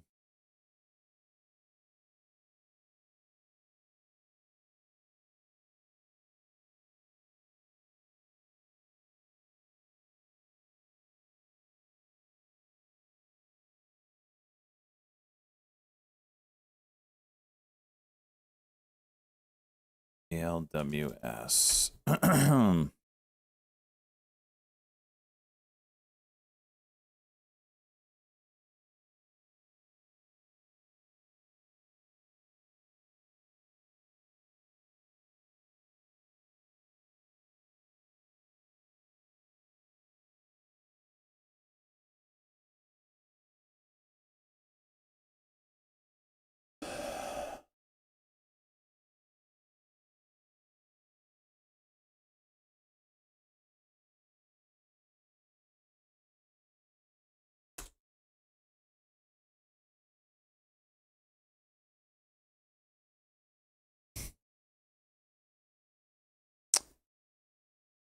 Okay.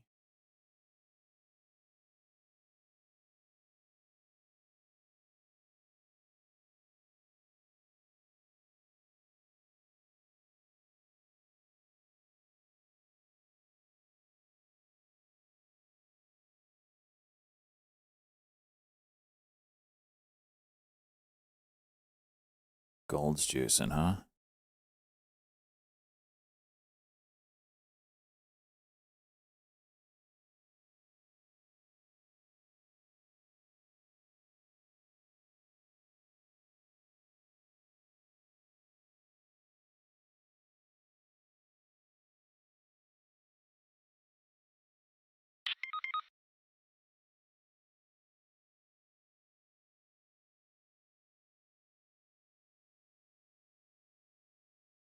Yeah. Metals are just going parabolic, man. It's crazy to see.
The paper fraud. This might be the metal moment that we've been waiting for years. All these paper traders are gonna have to freaking buy the actual product if they yeah, this is gonna be impossible. There's not enough out there.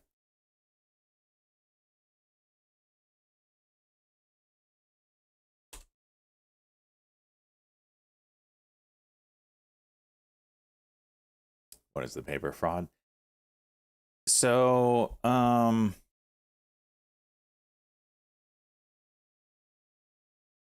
for instance,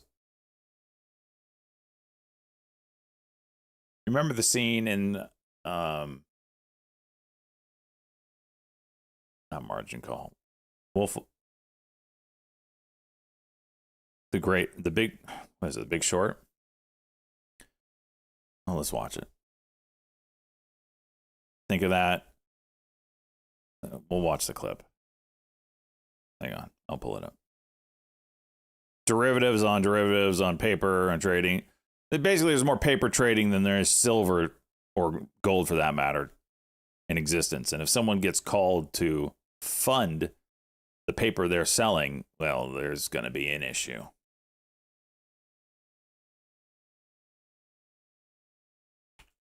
Hang on, I'll find the clip. Not margin. It won't be a market crash. It'll certainly be a short squeeze for sure.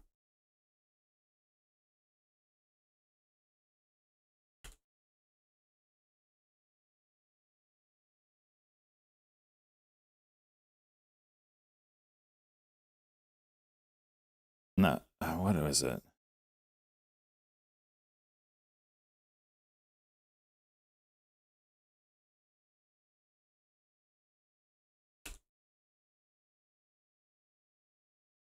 Here it is.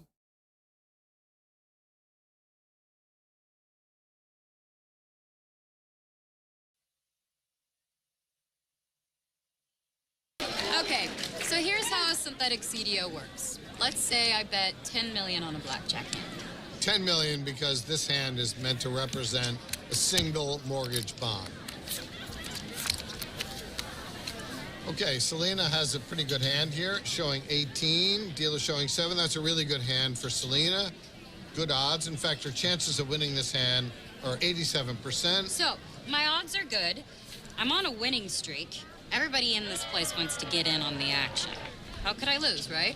Now, this is a classic error. In basketball, it's called the hot hand fallacy. A player makes a bunch of shots in a row, People are sure they're going to make the next one. People think whatever's happening now is going to continue to happen into the future. During the real estate boom, markets were going up, and people thought they would never go down. So people who are watching and think that I won't lose will make a side bet. Now this is the first synthetic CDO. Members, Selena coming up, Gomez. we do have your Bet you 50 million she EIA wins. And I'll give petroleum you numbers. 3-to-1 odds. We are 3-to-1 expecting odds? a build of Okay, 100,000 I'll take on that crude bet. oil.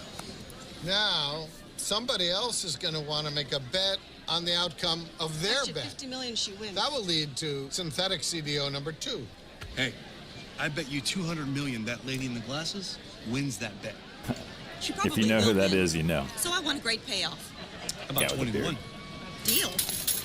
And this Epic will go mealtime, on baby. and on with more and more synthetic CDOs. And we can transform an original $10 million investment into billions of dollars. You okay? No. I actually feel pretty sick.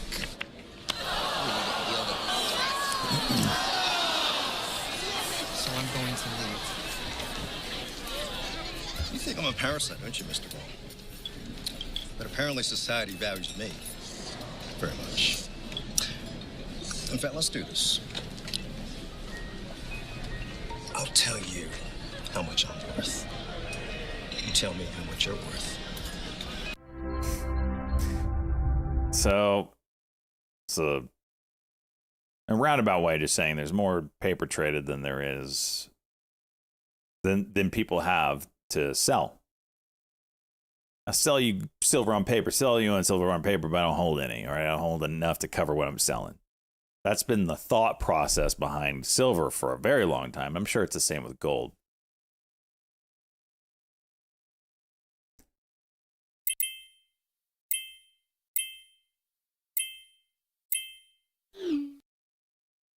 Was that a 20 versus a 20? The dealer got blackjack on that hand. It's also happening. It probably could happen with crypto. I mean, I don't really think Coinbase is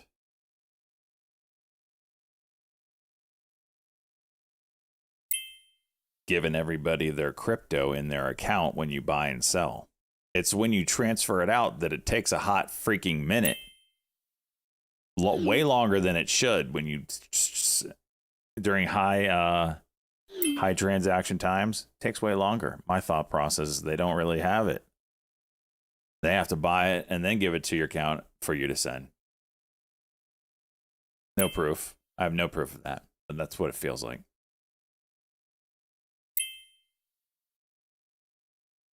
So anyway, for the longest of time, the metals, specifically silver, there has always been the thought that there is more paper trading than actual silver in circulation. And everybody keeps thinking of the giant short squeeze in silver that would ever happen. Now it's not real. I mean, it hasn't really happened yet.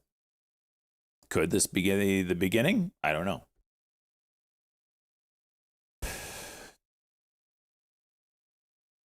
Look, we're just talking about the moves in metal. Could be causing it. Same thing with the actual banks. That's 100% true, yeah.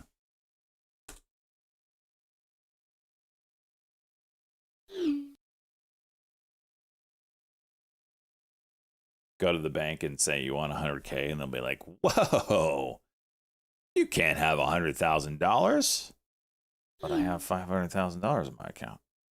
Yeah, you've got to give us time to actually get it. Wait, you don't actually have the money? No, we don't have the money here. You kidding me? We have to order that, and you have to wait. Yeah, and then they ask you what you need your money for. Such a racket, man. Crypto puts all that shit to shame. Got to fill out paperwork because you're taking too much money.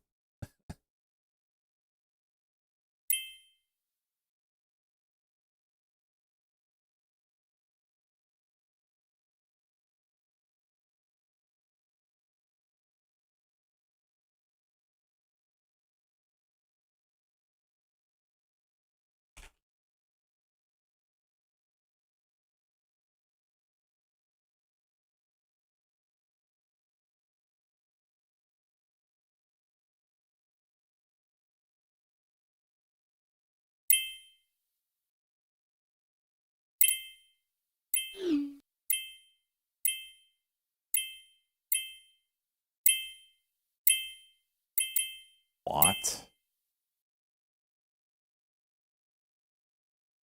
Interesting that this is moving. Oh, Hims, now you want to go down. So you stop me out here, and then you go down. Got it. Got it. All sorts of support through here. I'm not really interested in this. SEV halted immediately. Shit, this was open for a couple minutes. Or for a minute. The hell?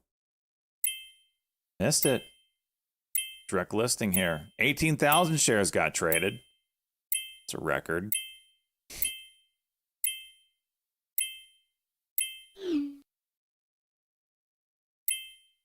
I'll have to watch this one if it opens anytime soon. Oh, sorry. All right, you guys can hear that. Ba-da-ba-da-ba-da.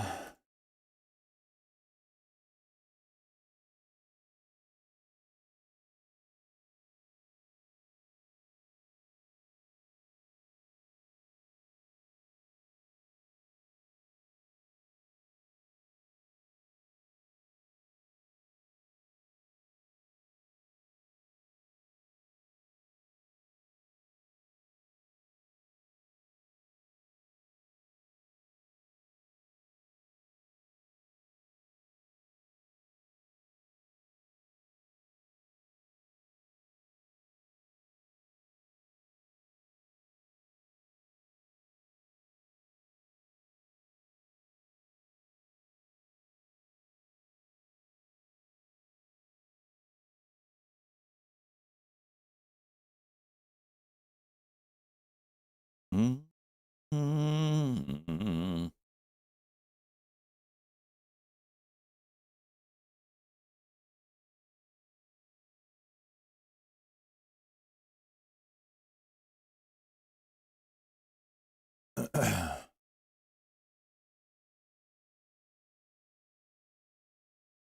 Gold's just juiced out of its mind.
Wow. Open flat. Halted at 22 and opens at 20. The hell?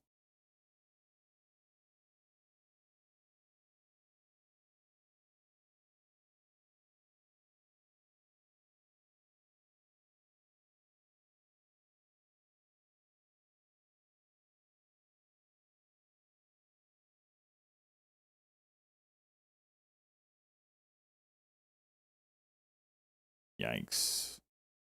Pure trash.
Ladies and gentlemen, may the ceremony commence of the great purging of October 16th. Muting Discord.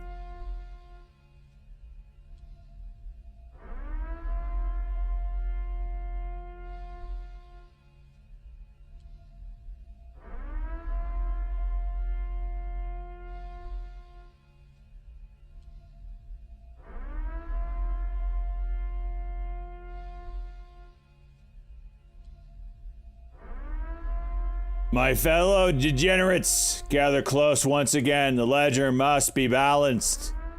The charts must be cleansed. For the ETF Me in the Ass Viewer Fund and Retirement Fund, the glorious is not without rot. And today, that rot must be purged.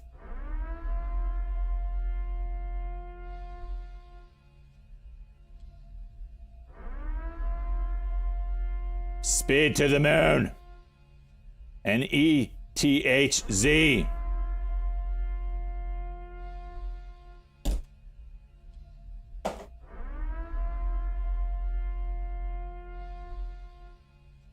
The filth, the disgust.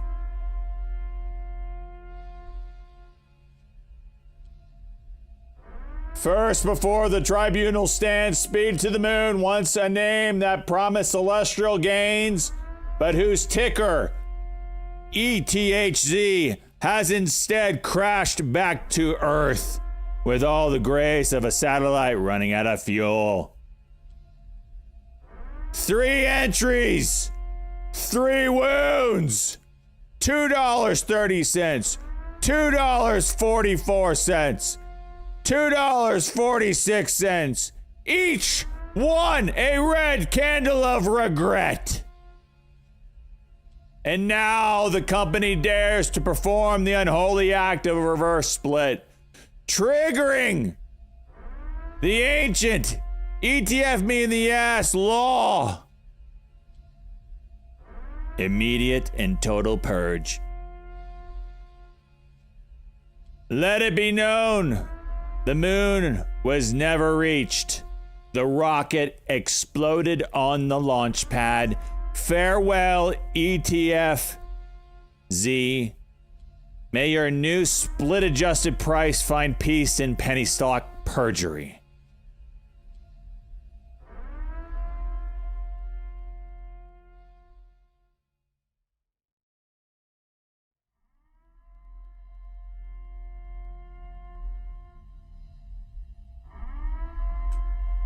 Goodbye.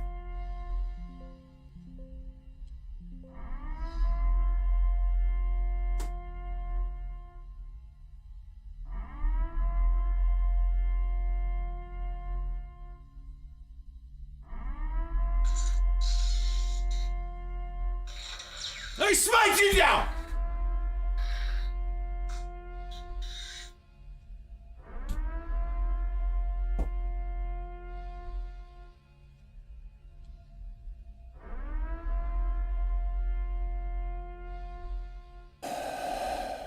Jake's Finnan and his SATL offering of doom. We feast our eyes upon you and your ill-fated play.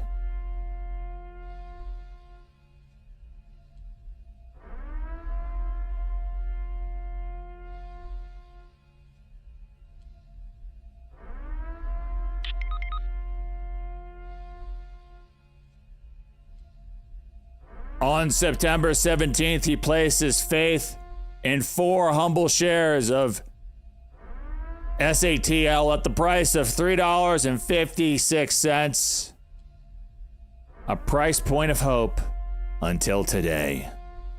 For today, the company committed the cardinal sin, a stock offering, an instant disqualification, a betrayal of trust, a delusion so deep it echoes through the halls of the ETF Me in the Ass Viewer Fund Retirement Fund like a dying modem. As the price returns to dust, so too does its honor. SATL You are hereby purged. May your offering be bought by no one.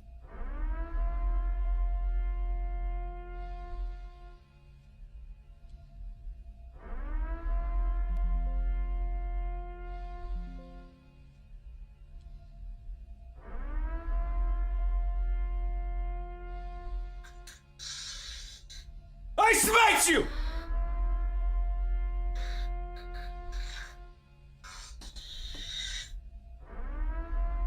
But we're not done.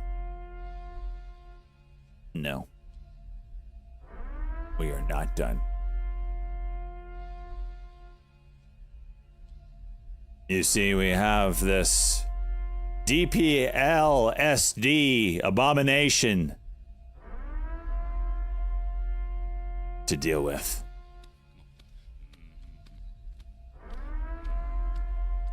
Some phantom. A name not entered by mortal hands.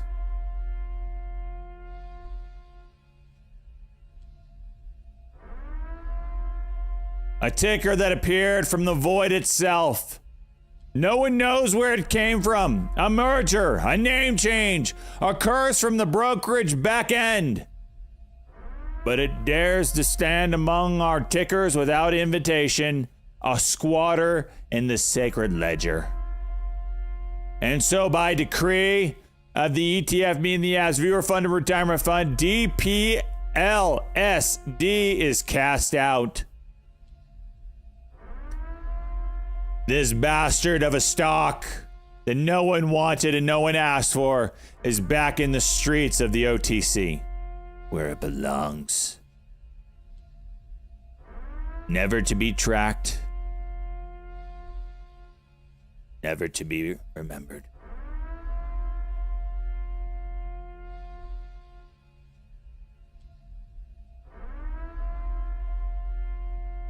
I have no idea how many shares of this we have.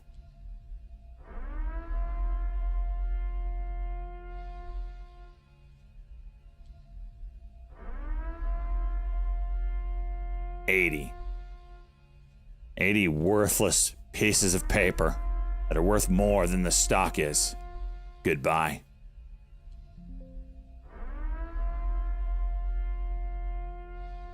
I can't even market order it out. Just like a red-headed stepchild that won't leave. Finally, you've been kicked to the curb.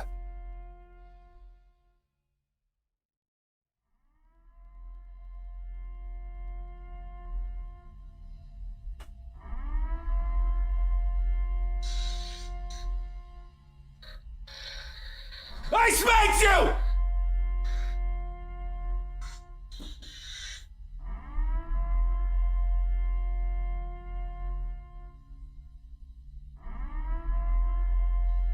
And thus the purge concludes. ETHZ, SATL, and DPLSD. Gone, forgotten, erased. Their charts wiped clean, their memories left to haunt those foolish enough to trade them again. Let this stand as a reminder in the ETF being the Yams Viewer Fund and Retirement Fund. Glory is earned, not given. And every ticker can fall.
Squawk, you're not supposed to get turned on during the purge, you sick bastard.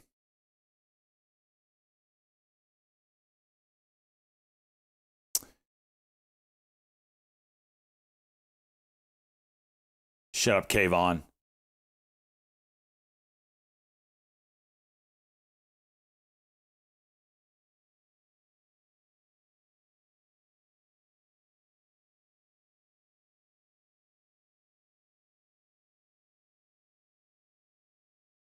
SJ workout. Listen.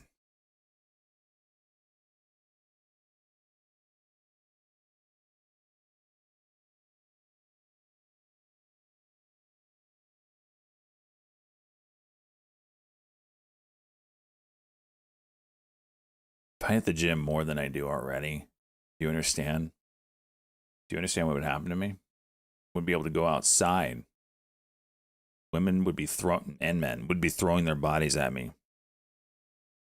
Just so I could walk across them. As I grace their presence. Can't have that.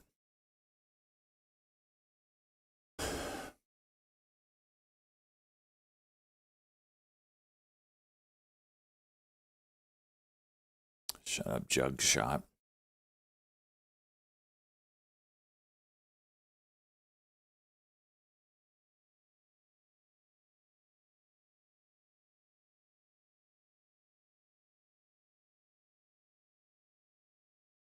Markets are not liking this, huh? Getting close.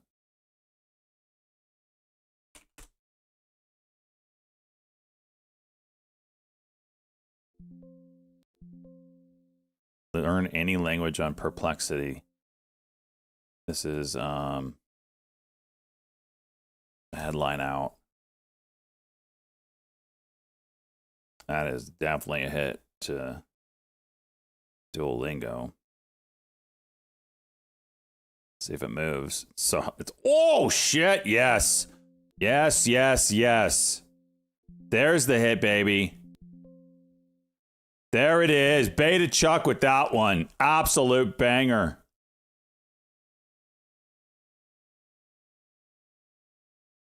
Hot sauce.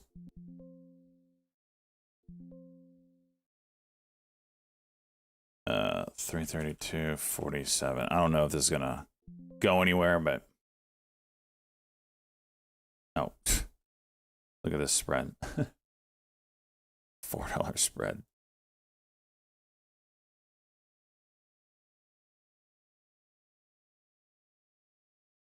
Learn any language on Perplexity, practice words and basic terms, or use flashcards to learn and memorize more advanced phrases available now. I've been saying it forever. This is on the chopping block. These learning sites for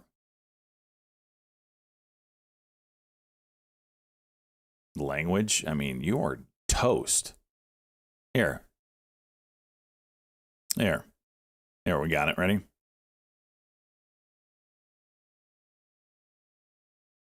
We're going to learn Italian here.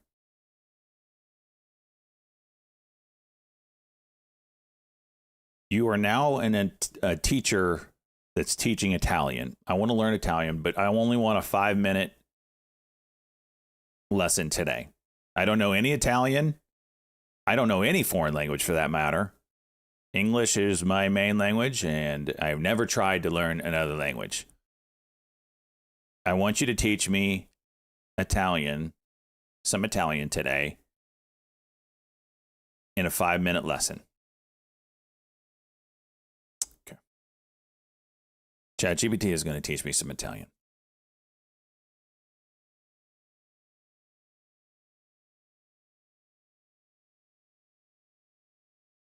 Let's just exit the rest of this, get out of it.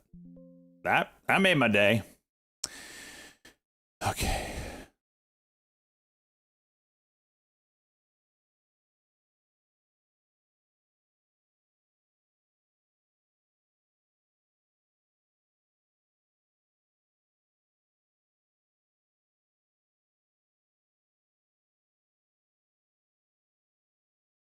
Oh, you know what? I need the phone version. This one sucks, though.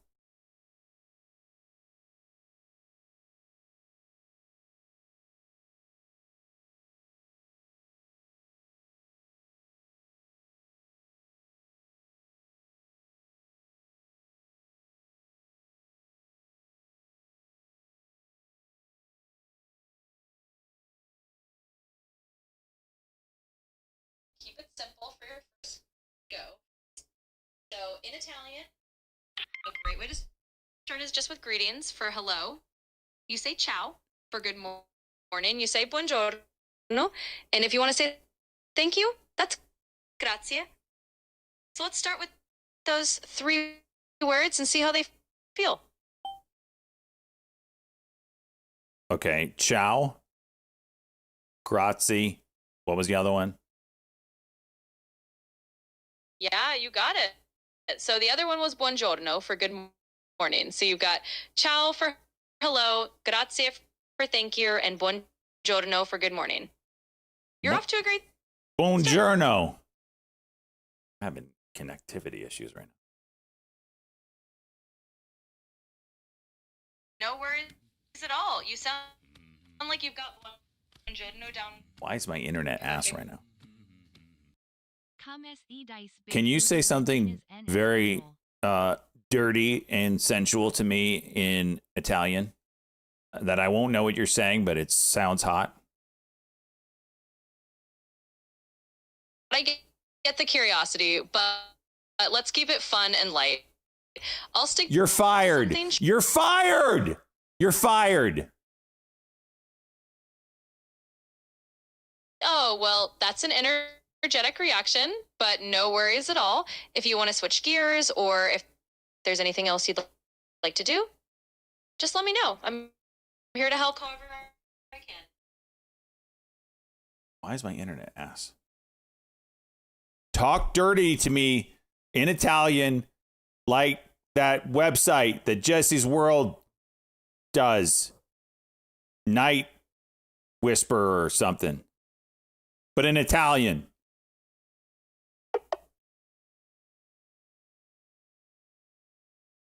She hung up on me.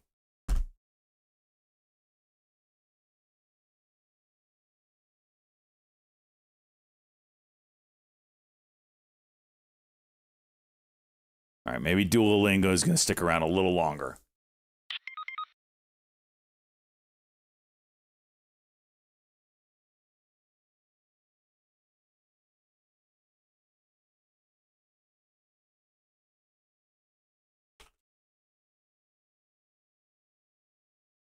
Something's breaking here, huh, boys?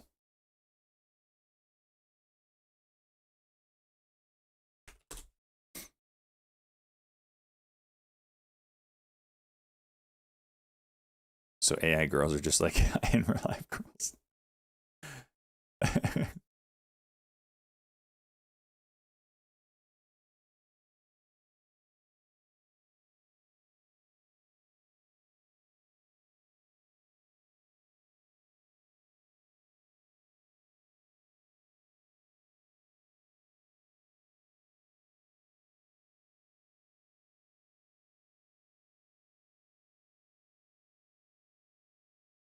A lot of news on the yield markets.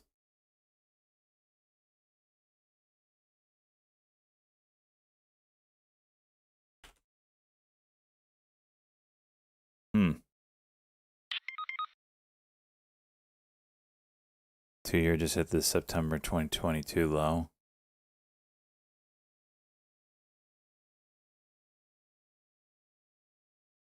So why are we having a move here to bonds? Didn't bode well.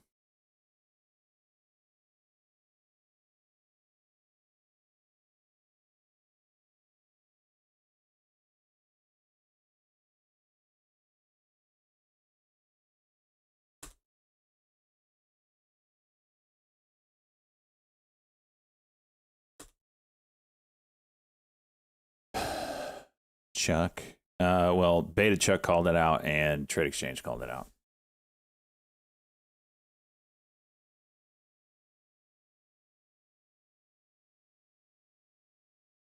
VIX has been elevated all day. Yeah, but VIX is now kind of going straight up.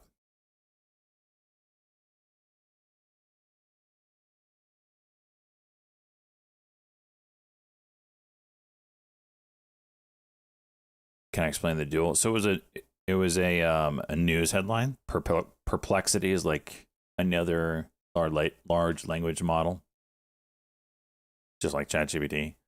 They said, now you can learn any language on Perplexity. Well, that's a huge hit, and it's going to be a huge hit for these companies that do education, especially if it hits your niche, which is Duolingo, which is they make their money by teaching people languages. Well, guess what? Large language models are going to be able to to do that easily too, and mold the way they teach it to you based off of how you learn. It's education in general is dicked, but I think language companies are going to be the first ones to go, because you could pull up Google Translate here on your phone, talk into it, and it says it right off the bat. There's not a need to learn another language. It's nice, but it's not a need anymore to communicate internationally or with people that don't speak your language. Got your phone, does it already. And now you have a competitor in the space that is way the hell cheaper than you. How much does Duolingo cost? Let's look at this price. Duolingo. World's most popular. Oh, I can't even get into it without making an account. Okay, well, there you go. You just lost me. What a dumb website. Yep, you already lost me. So get out of here.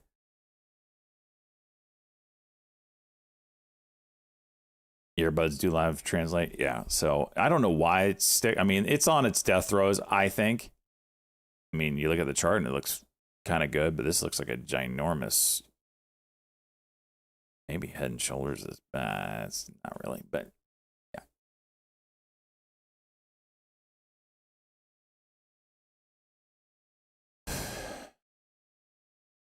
I used to live in Sweden. I can speak that much of Swedish.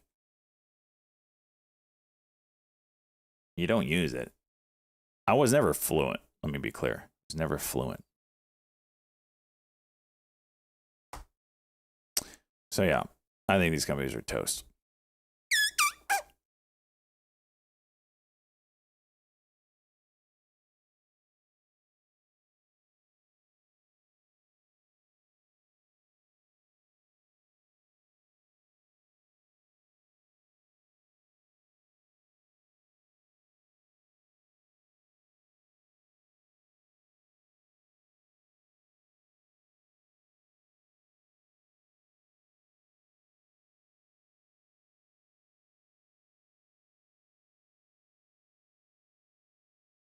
Do the swim reject you the same way AI does? Ban yourself. Ban yourself.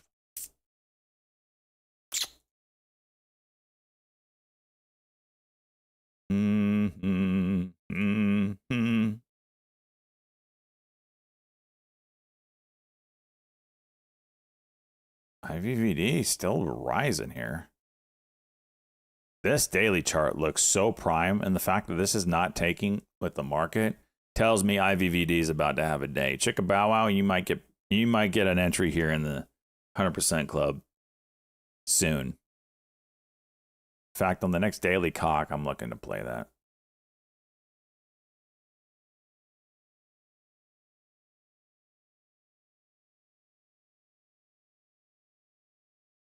When you skip a day, oh gosh, they get on you about it.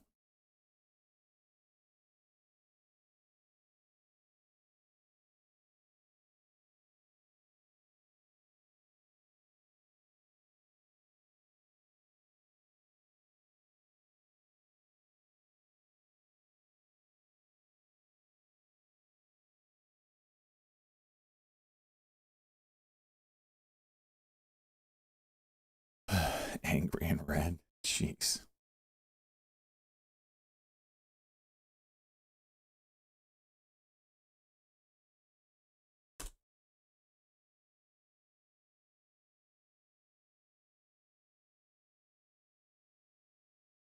Metal's pulling back a bit.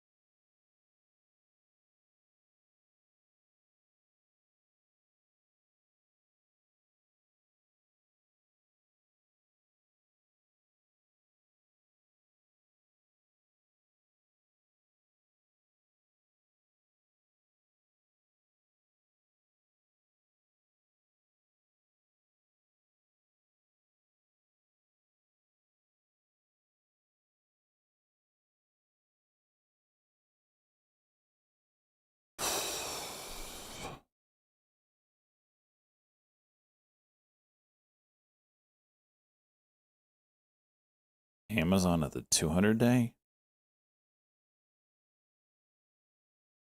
Is this a no-brainer?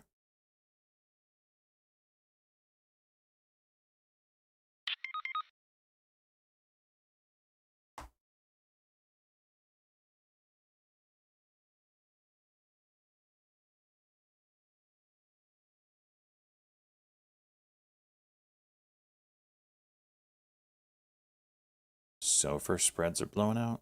Speak a little bit more English there.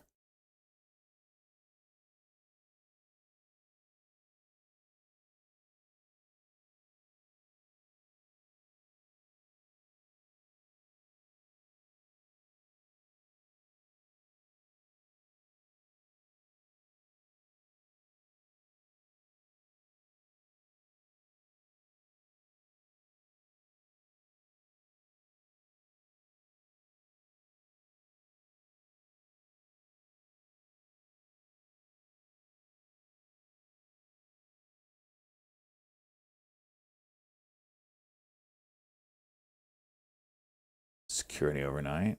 Oh.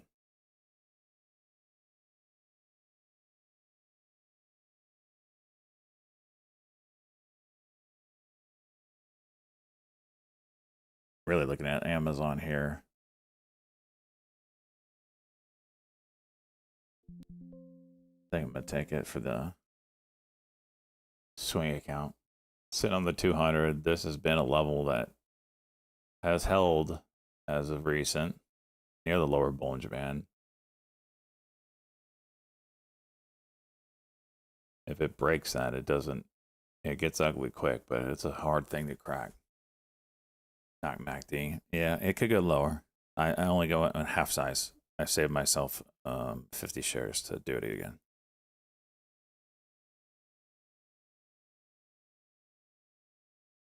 Markets might be trying to bounce here, so I'm going to try to take a start.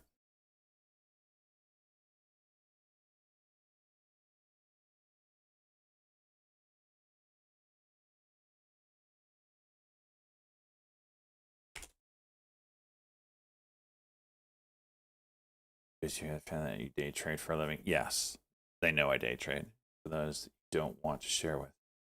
What do they say when asked? So my family knows I day trade. They don't know I stream. I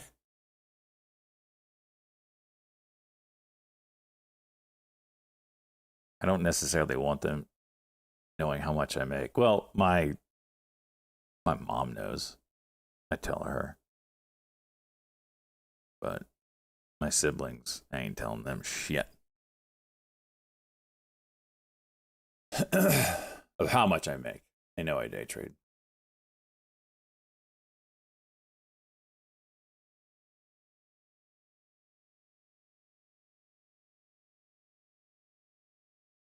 He hides us.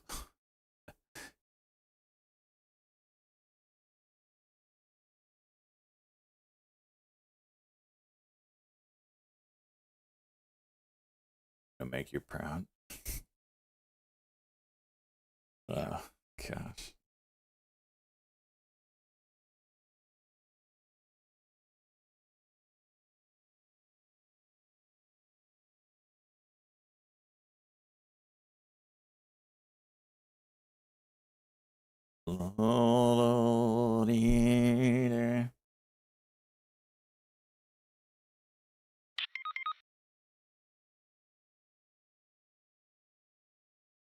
Blowout spreads is an acute market stress event where the premium from unsecured interbank lending skyrockets relative to risk-free treasury clear. This divergence gets severe consequences.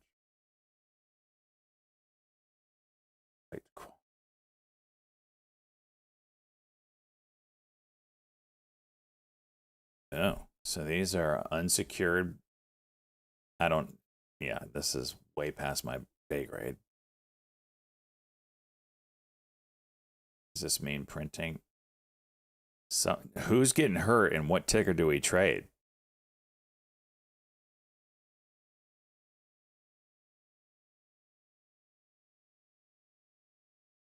And where can you watch this?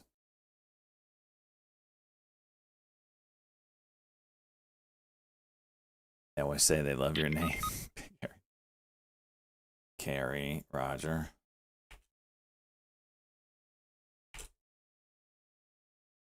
Holy dung.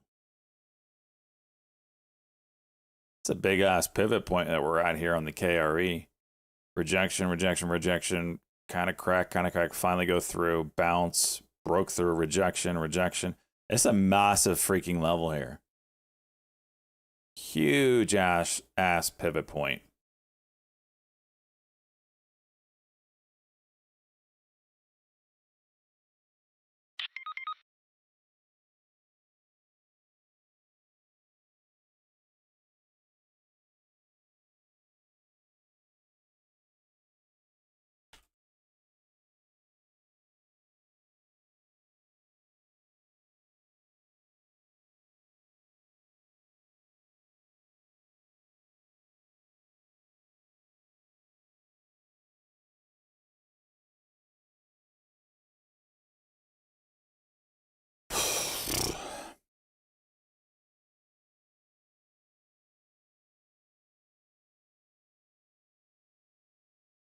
Yeah, if we're gonna bounce here, you'd expect it.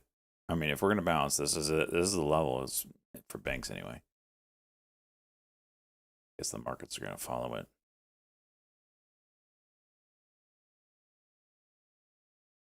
Any ETF me in the ass viewer fund or retirement fund purchases here would be interesting, potentially.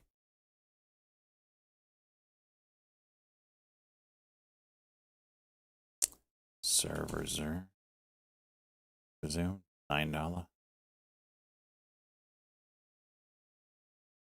50-cent spread. Jeez.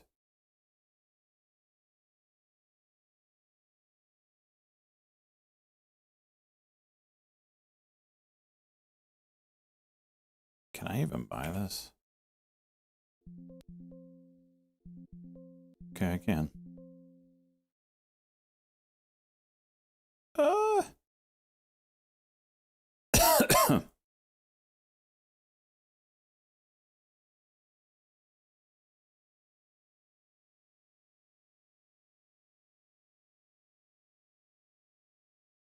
Feel with direct listings, it's like the first day that it cocks is the day.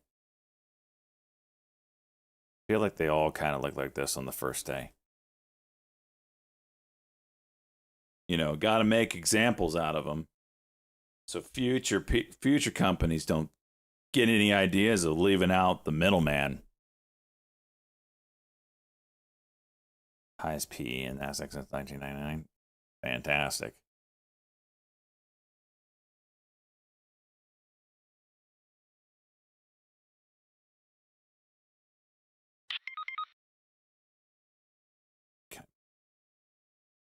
Jesus.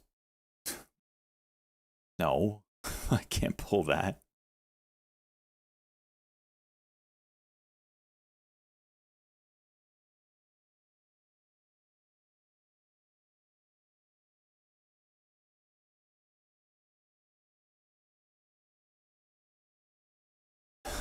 Can you pull that, Chase?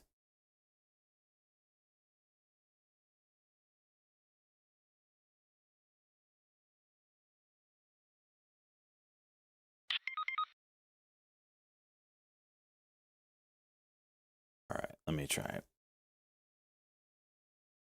So for minus symbol, I assume. DP credit. Yeah, there's no way. Yeah, that doesn't work.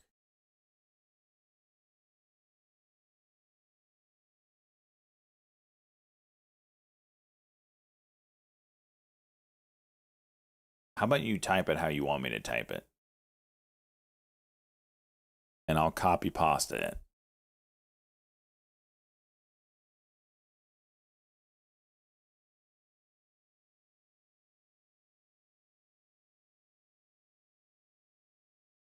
That's how I typed it. Didn't work.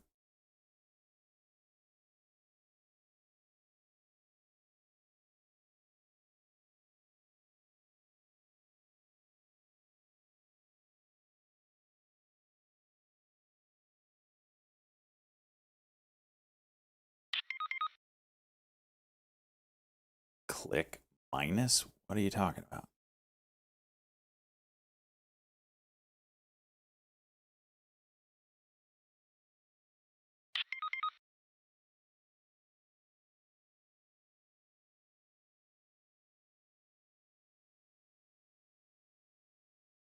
If anyone knows what Cheese is talking about, please let a brother know. IVF halted. Going up. All right. Penny player wants to dance. I don't have that, Cheese.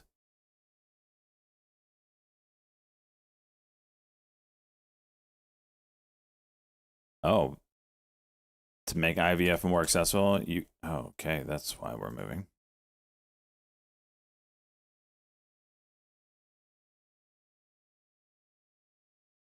This is halted up. NIVF.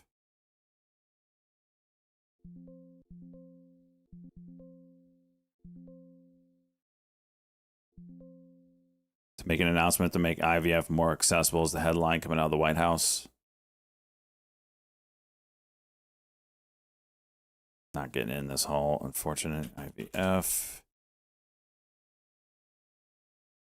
This is halted. What did I get in? Did I get in the Roth? Oh yeah, NIVF.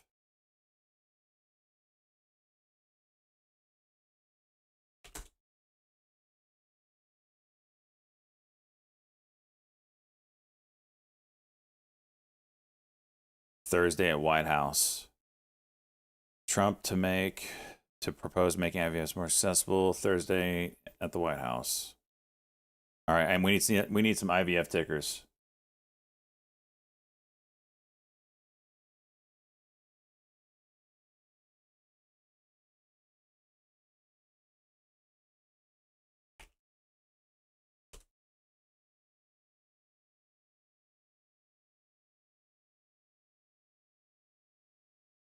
PGNY, is it still going or is it halted up? No, okay.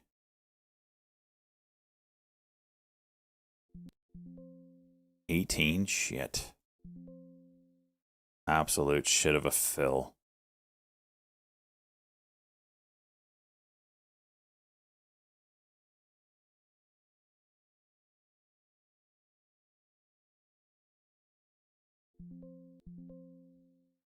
Gotta take it off because my fill was such ass. Okay, cancel all orders.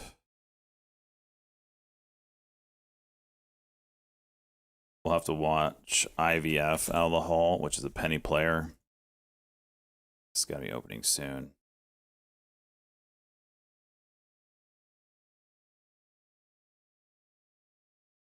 $56.27.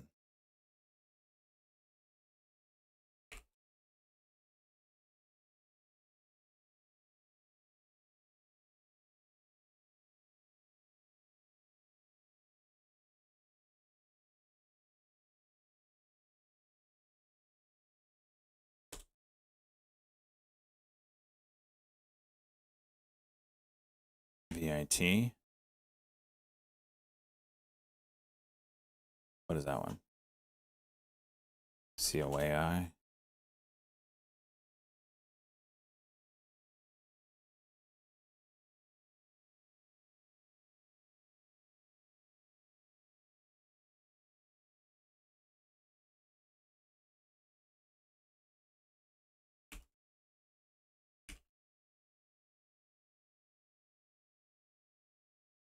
COO. Is that moving? No, it's copper. This is opening at 105. Jeez. This is a low float. This one's my favorite. The daily's set for it. I don't know when this is, if it's going to open. 56.27.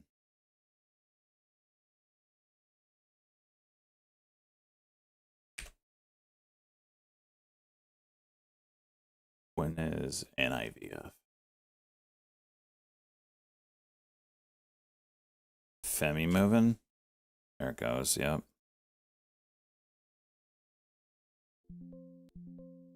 Anybody ETF me in the ass? Anybody gonna take a taker on these?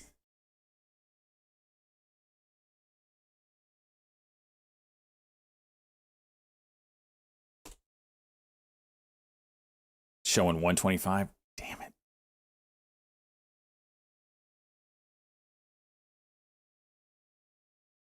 All right. This is now a 10-minute halt. Shit. And IVF as well. 500 bits. All right. You're probably... Put you down for an order of 3, it looks like. It's going to be way up there. I'll put you in. See if we get you filled. 130. Jeez. BHF. Is that? What is this? Bright House Financial. What is this doing? And IVF 500 biddies.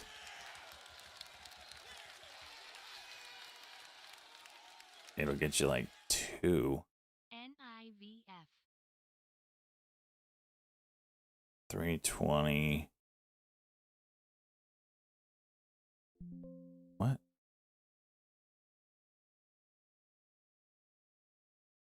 Place trade. Don't tell me I can't place the trade. All right, we'll see if you guys get filled.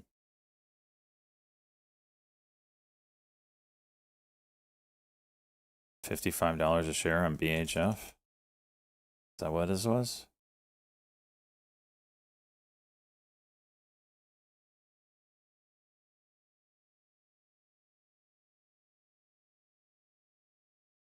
PGNY when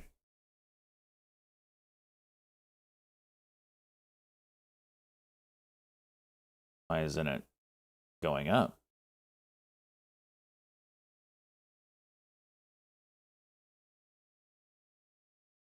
IVF and NIVF both freaking 10-minute halts.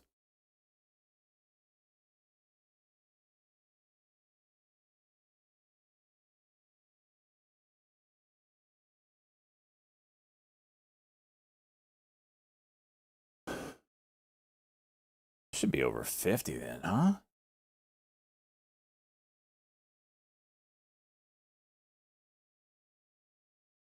PGNY is stalled out here after the initial move. I think this thing would be mooning here on this news. But not really.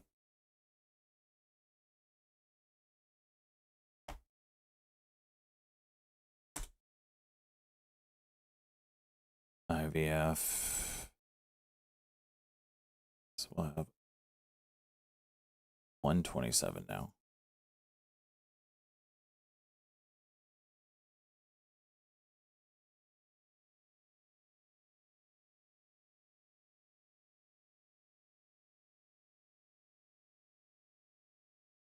Hopefully this PGNY is not indicative of what these small caps are about to do.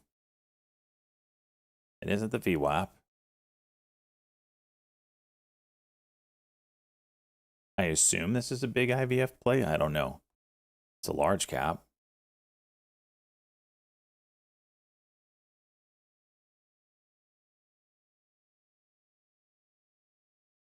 Fertility Benefits Management Company.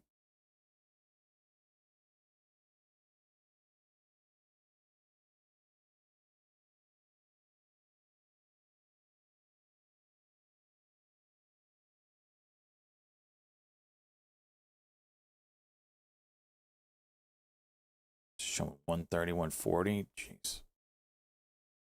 NIVF is a 2 million share stock. Jeez. About a minute left on IVF. Yeah, VIX came back down.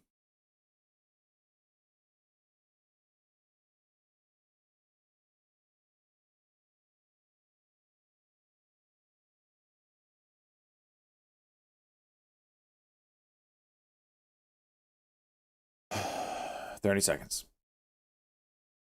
You're showing 130 still? Is that 155? Like this, we're sitting here at almost 3K profits. Well done. Thank you. Give me good fills. Yeah, PGNY has given it all back. Just so you know. Here we go, 5 seconds. It's probably a longer halt. Yep, 15-minute halt now. Damn. So 6:27. What's NIVF's resumption time? Anybody have that one?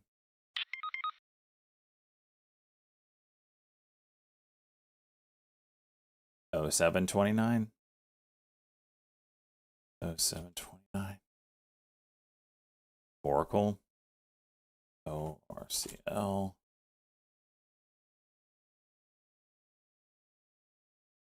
Oh, 2:29. Oh, so we are at 07 then. Oh, no. You're right. So we could open up here in 10 seconds.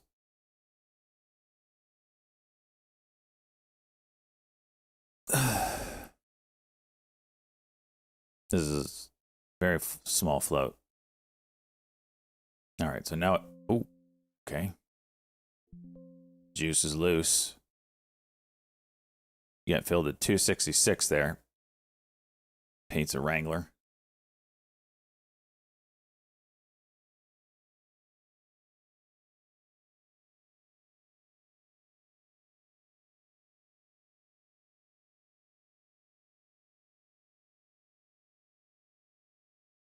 Wait, pizza was who was NIVF?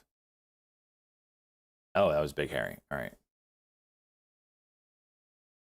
Big Harry Dingo. Of course, it's red now. Big Harry Dingo.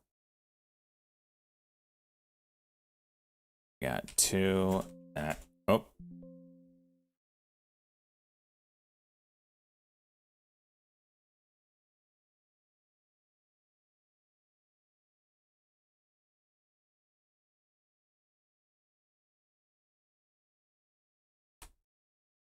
A lot of headlines out right now. This is crazy. We got 2 at 266. These have a chance, even though they're down right now. These have a chance.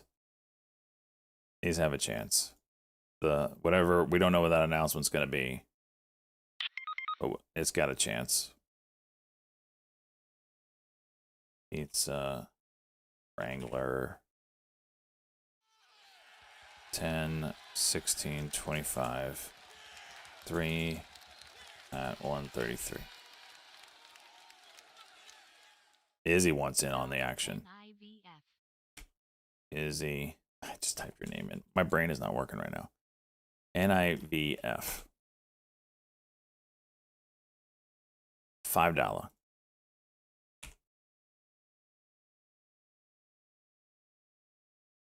I'll give you 2 because it's all kind of all over the place. All right, you're in. Izzy's in.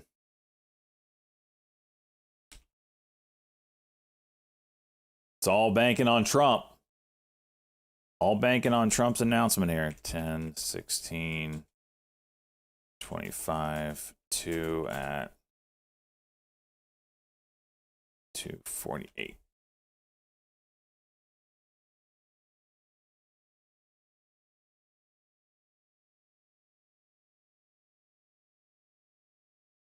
Wow, IVF hit the highs and then right back down.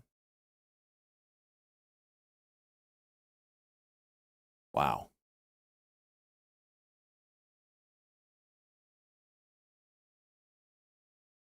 More than pizza with CJ till count as a 200.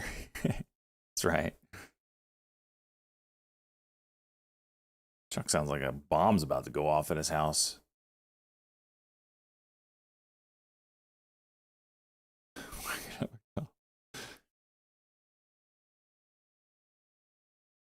So this candlestick hit 140.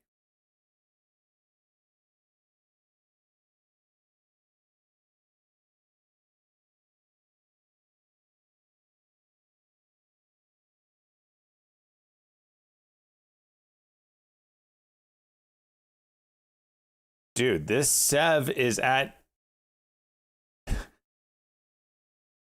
from 22 to 6. Like, when does the selling stop? Halted up now. Okay.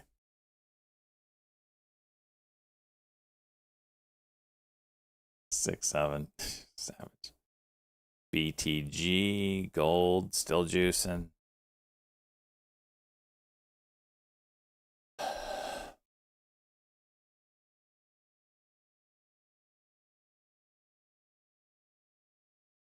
All right, PGNY starting to curl.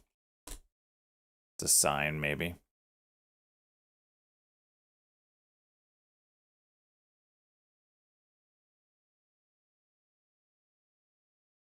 See if we can get going.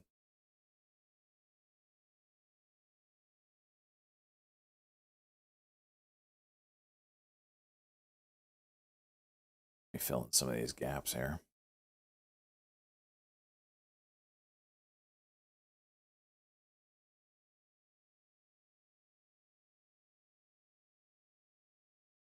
Luke, jeez. Dude, BYND is 59 cents.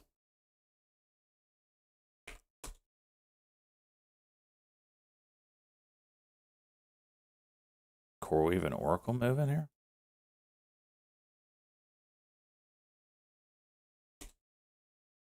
Oh, what's up with that?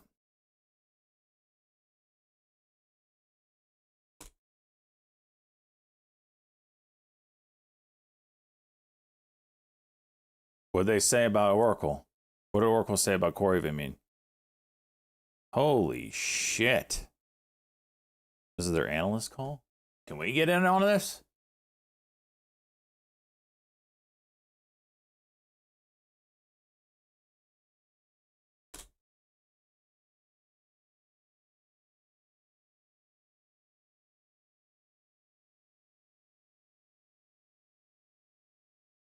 Oh, yeah. Man, shit. Sorry about that. So as an example, as we continue to be more and more efficient, as we can go in and design better networks, as we can optimize our data center build out, as we can do things like power capping, that then allows us to have a higher margin. And in some cases, the other part of the reason for the margin range is obviously, just like I talked about with cloud natives, there's customers of different sizes. Possible catalyst right? from Typically, that these customers are relatively large to begin with, although there's a lot of very small ones, but they can scale extremely high, as I think all of you know. Okay, so why they're picking OCI? Well, part of it is that we move very quickly. Whoa, what is this thing moving for? Fermi. We also move even more quickly before things exist. Oh, power plant. So our ability to rapidly deliver the latest in the accelerators. Networking matters a lot, right? Fundamentally, when people are buying a cluster, like yes, the actual accelerator matters, but all of these workloads are operating in a cluster Jamie Dimon says that's true markets across training think especially, everything is going but to be even fine, for inferencing, but I am all of not these so inferencing sure. is happening at a cluster level.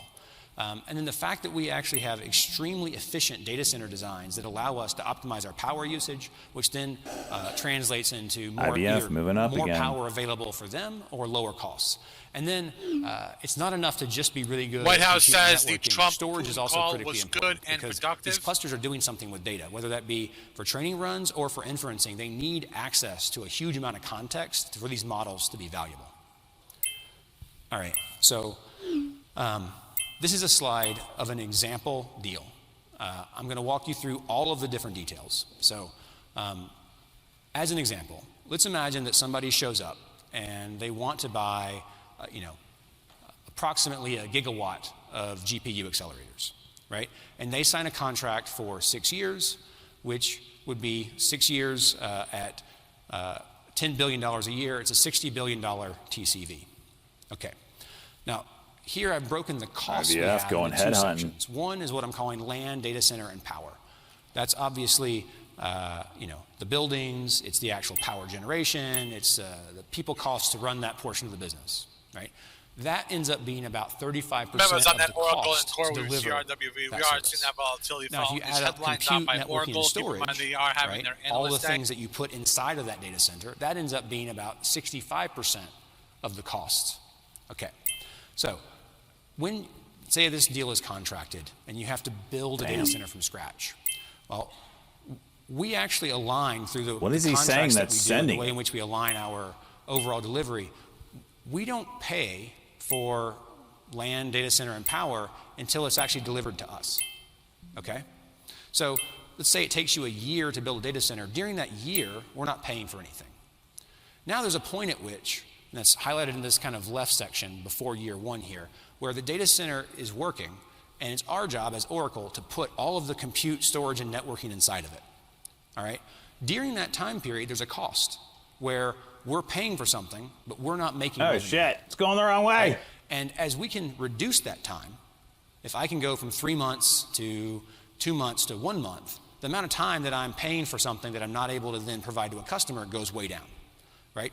So in this example of this example deal of $60 billion, I've written down here, okay, a 35% margin deal, right in the middle of that 30 to 40% margin range. It's too much for those. But the thing to understand is when I talk about this 35% margin, it doesn't just include each year after it's running. That 35% includes, right, the fact that there's a startup cost up front. Now, obviously, if you can imagine if you were to put a demarcation line before year one starts, we have an expense with no compensating revenue yet. And that can be happening across many different sites. All right, we just need data centers. Right? We're building not one of these chips, things, right? we're building 10, 20 of them at a time. And based on the delivery schedule, right, and our ability to ramp and put the capacity in there, you've got a waterfall across many of these different pieces of infrastructure where some are now starting up, some are now giving you a ton of cash flow. Remember some commentary out part of by, the job that we do is we're Trump, constantly laying those things together to understand how News overall business following works. the call So, key with takeaways Putin. from this slide. We spend a lot of our energy aligning our revenue and our That expenses. quote is posted in The ramp up time for this stuff has cost, but it's minimal and it's something that we're continually optimizing. And the expense of that ramp up is included in the gross margin. So when I talk about, hey, here's the gross margin range of one of these customers, we don't go in and 100% assume, year over year, right? 10%, I don't know, 17% year over you're year. not counting for these in ramp up 2026. expenses. What The gross the hell? margin includes the assumptions around those ramp up expenses. Okay, next. I've been talking to a lot of different customers and investors and reporters and analysts about, okay, how do we actually go out and we accelerate and scale this How is build-out? APLD not juicing on this Fundamentally, news? there is no problem. It's really just an opportunity for us to grow faster, right? It's not, there's no issue. There's just opportunities the way I see it.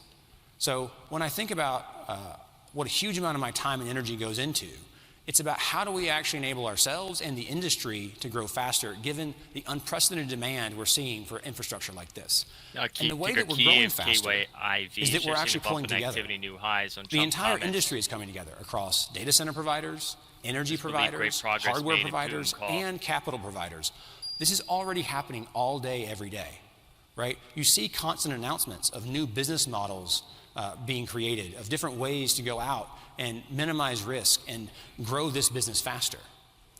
That's actually what's enabling the current growth, and I think you're going to continue to see from us and others new models that are created to actually help grow this business faster and faster.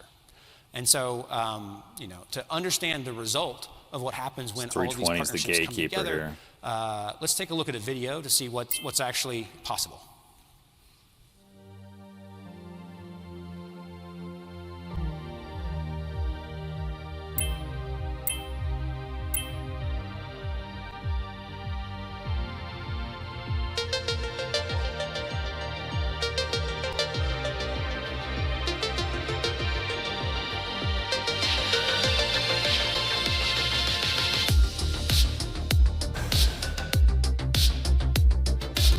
Shut up, Bill.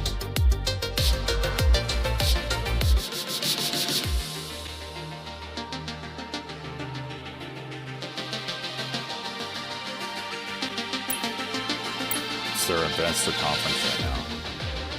This is streamed on stock Twits if you didn't know. You can listen via stock Twits if you don't have the other vehicle to get in. So we're probably delayed, but that's what I got.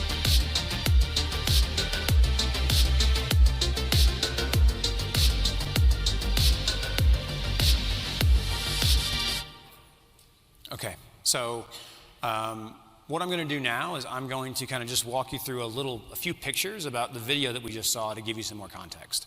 So this is a site in Abilene, Texas. It's 1,100 acres across 8 total buildings. So what you're looking at right here, that weird kind of quad thing with this thing in the middle, that's actually what we call one building. I know to me it kind of looks like 5 buildings, but it turns out that apparently we just don't have enough numbers. We couldn't get to that. Each of those individual pieces are data halls that are all part of one building. In this location, there are more than 6,400 construction workers on site every day. And once we're complete with this campus, we'll provide nearly 1,700 jobs, direct jobs, and even more indirect jobs. So on site, we have both grid power, and there's an existing substation. There is no screen. 1 gigawatt substation. There's no video. This is just audio. In addition to that, there's also 300 megawatts of gas turbines that are installed to provide power to some of the initial buildings and also as partial backup power for the site. Okay. So we started building this in May of 2024, and the entire campus will be completed in the middle of next year. The workloads for the customer for this site, which is OpenAI in the beginning, went live less than a year after the construction started. Yeah, you got your IVF. Each of these buildings is actually mechanically isolated. They're all networked together. So in that You're giant in campus, 133, all of these buildings are actually through level. a massive set of interconnections, both within the buildings as well as through very secure fiber between them that actually allows the entire cluster to function together as one giant supercluster. And once this is finalized, as of right now, this will be the largest supercomputer that's ever constructed. Okay. I don't know how many of you are familiar with the details of data centers, but liquid cooling is something that's existed for a long time, but has really gone from 0 to 100 very, very quickly. Liquid cooling, so these big pipes are actually the cooling liquid that then go in to cool these accelerators. Sometimes people ask about, well, what about the water? Does this use a lot of water? The reality is no. This water is in a closed loop system. The actual annual consumption for each one of those buildings that you saw there, which is quite large and is 100 megawatts of power, actually consumes less water per year than a single family home in the same region. Obviously you have a lot of water when you first start it up. You have to fill up the swimming pool, but because it's not evaporating all the time, it's a closed loop system. Okay, so an example of a customer that is choosing us for AI infrastructure. This is Modal Labs. They provide a developer platform for AI, ML, and inferencing. They enable customers to easily fine-tune and do batch processing for AI workloads. They choose us because we have amazing infrastructure. We have the best bare metal compute available, and they really appreciate the price performance advantages that we have combined with our excellent networking. And then what I want to do now is take a few minutes. I'm going to bring Mark Hara up to the stage, and he's going to talk a little bit about some of our customers and why they are choosing OCI across all these different segments. And at the end, I'll give a little bit more details on where we see OCI going over the next few years. Mark? At 153. Thanks, man. Thanks, bud. Great. I'm going to go left. I'll go middle. You go left. All right. We didn't arrange that yet. No. Okay. I did my job is really very easy. Hi, Mark. Hey, Clay. We have many segments of businesses. We do. Let's talk about enterprise. Why are enterprise customers choosing OCI, and give us some examples of what it's like working with us? Yeah, so you gave some examples before in terms of why enterprise customers choose Oracle, and that has been our bread and butter for so many years around customers that have deployed Oracle applications, Oracle databases throughout their entire businesses. But then when we think about OCI and how we've defined and developed and deployed a differentiated cloud that serves many different types of workloads. And for enterprises, we think about 3 different major categories. One is enterprise customers that have been utilizing Oracle applications and databases that serve either our applications, third-party applications, custom-built applications, or large-scale enterprise data warehouses. And those are customers that take advantage of the price, performance, and capability that we have in OCI, and I'll give some examples there. The second category is that customers that are looking to exit their data centers and their workloads. And what we have found is that many other clouds require you to redefine and build those applications in a new way to fit onto their cloud. So it becomes a constraint for our customers that are looking to take advantage of what a true cloud can do for their business. And then the third is really bringing PG&Y is wedging out compute pretty storage strong networking here. capabilities to enterprise customers that are taking advantage of raw infrastructure capabilities. Those are Something three like that, maybe. distinct areas of why we're winning, and how we're engaging with our enterprise customers all around the world. And if you think about that first category, an example such as Emerson, they've looked to build and move their entire Oracle EBS infrastructure while they're migrating to Fusion. But in doing so, they brought the enterprise data warehouse and all of their Oracle databases to our cloud.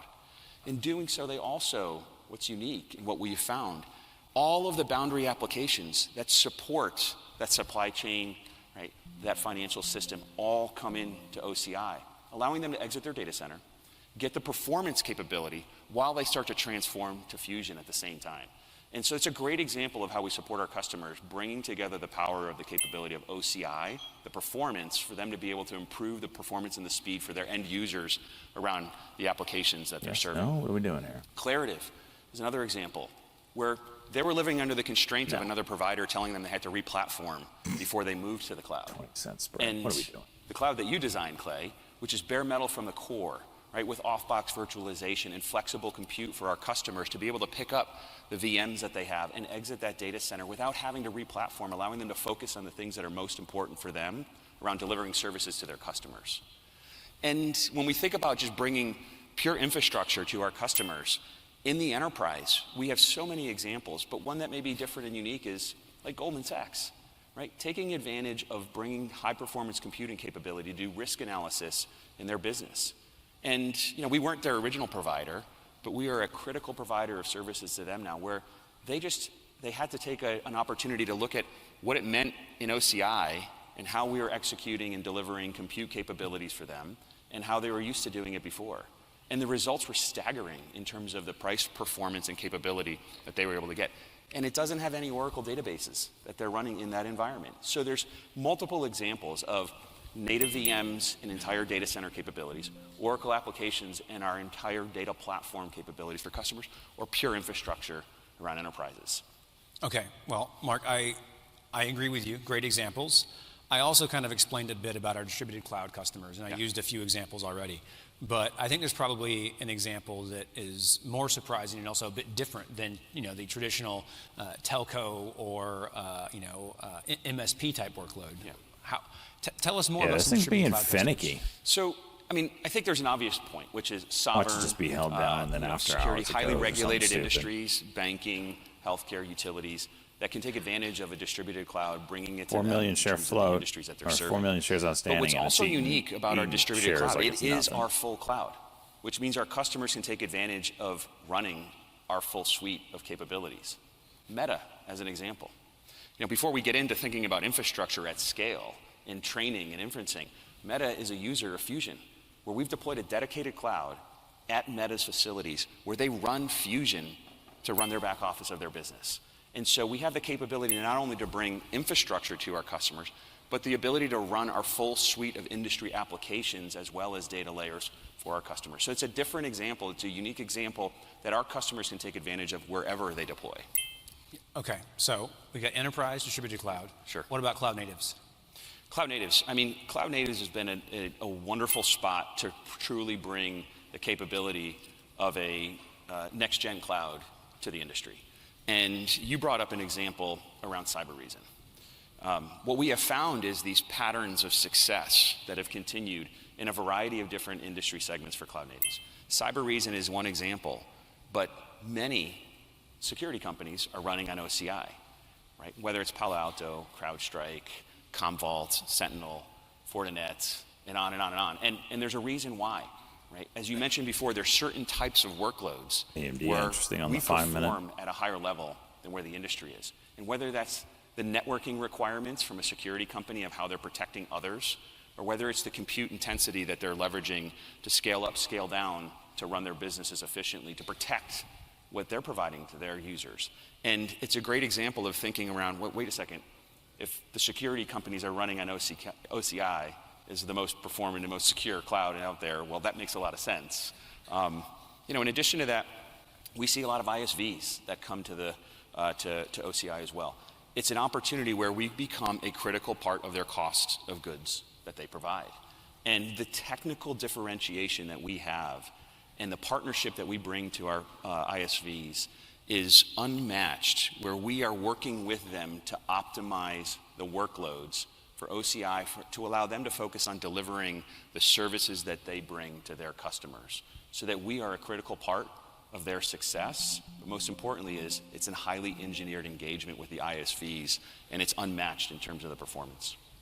Okay, so I had Peter from OpenAI on stage with me yesterday. Yes. He was very complimentary to your team.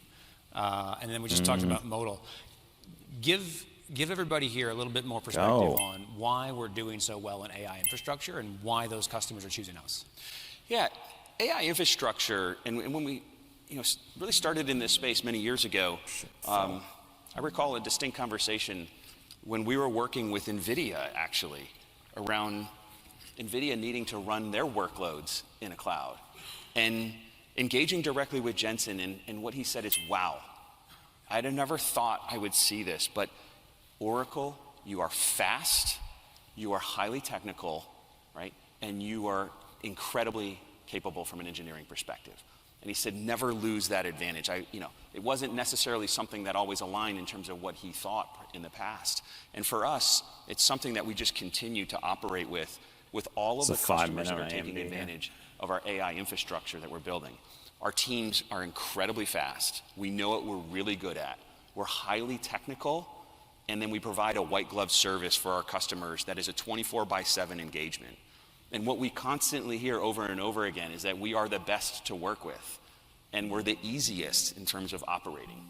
And what happens is this is a pretty tight community, and it spreads very quickly. So as the early stage companies that we started with, they were telling our story to others, and it's just continued to snowball from there. And obviously we have the largest of the largest AI companies from running infrastructure in the world today. And so, again, highly technical. We don't waste anybody's time. We know what we're really good at. Of course, and, I get the one that is the shitter of the two Mark, in the swing I think it's a great summary of why people are whereas choosing OCI. IVF is actually holding up nicely.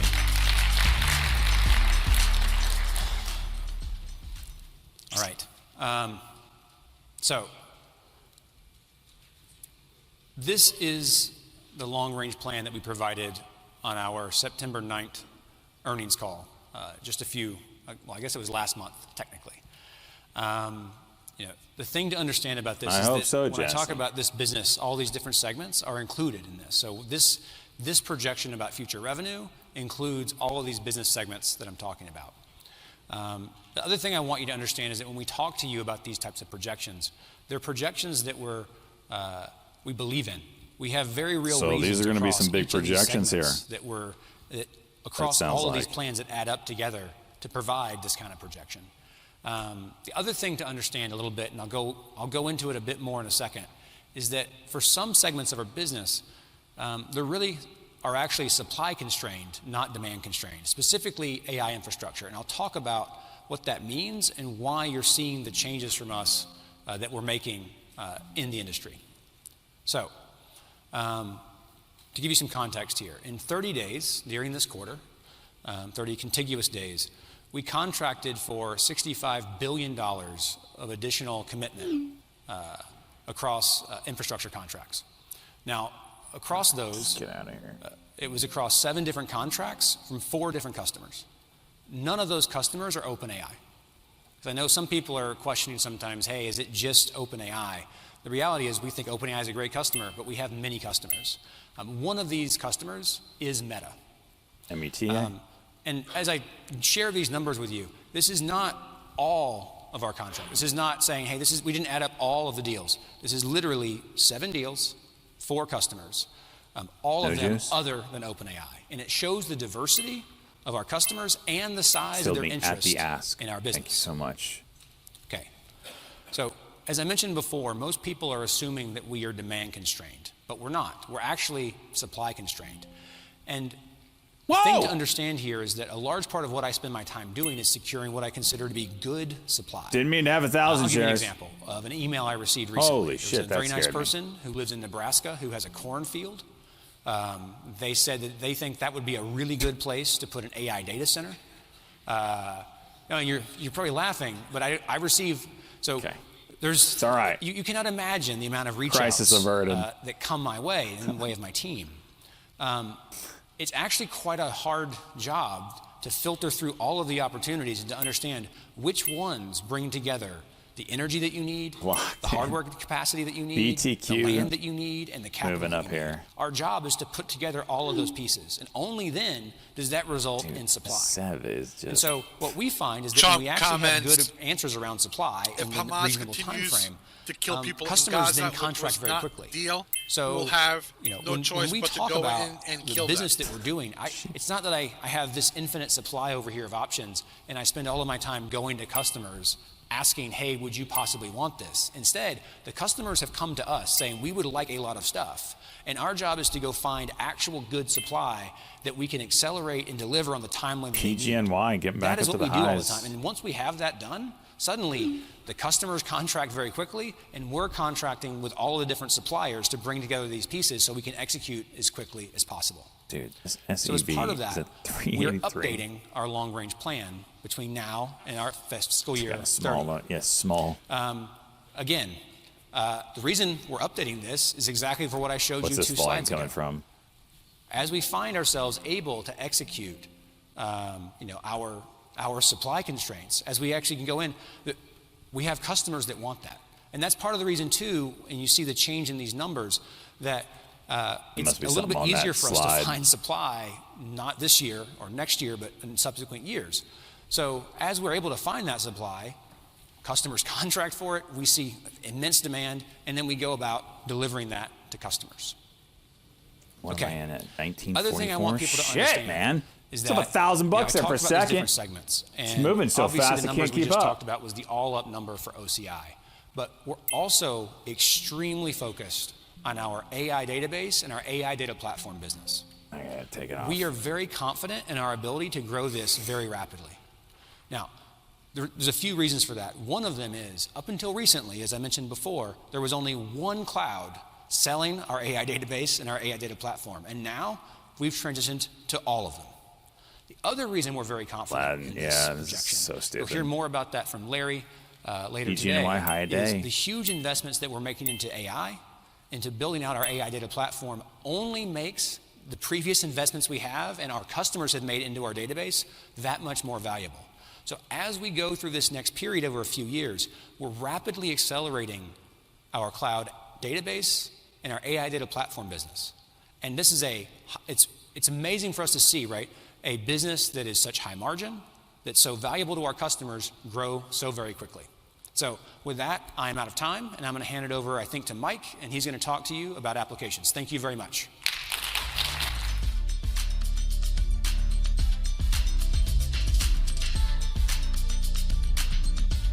Please welcome to the stage Mike Cecilia, Steve Miranda, and For those Mark that actually Hurrell. are listening to this live, is the stock Twitch stream pretty live, or is it delayed quite a bit? It's not a video, it's just audio. I don't have video.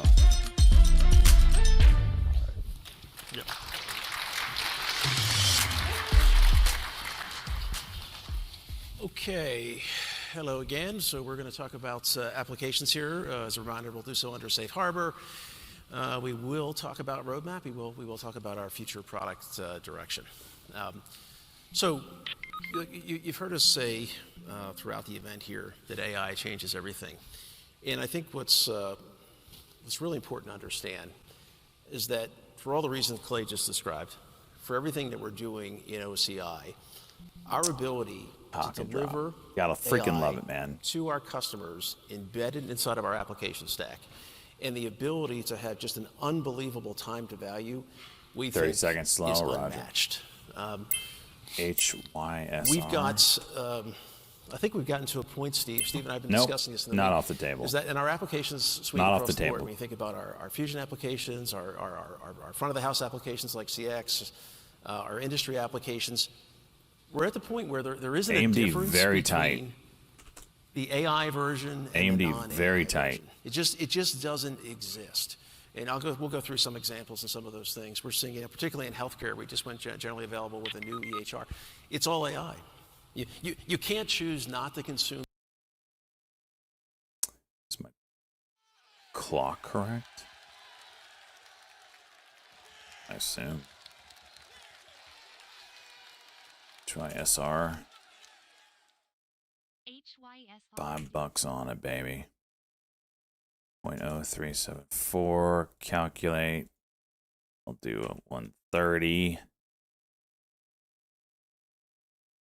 4. Buy.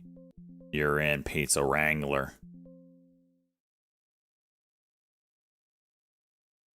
10, 16, 25. 130 at 0.0365. Boom! Love it. So the stream just went down.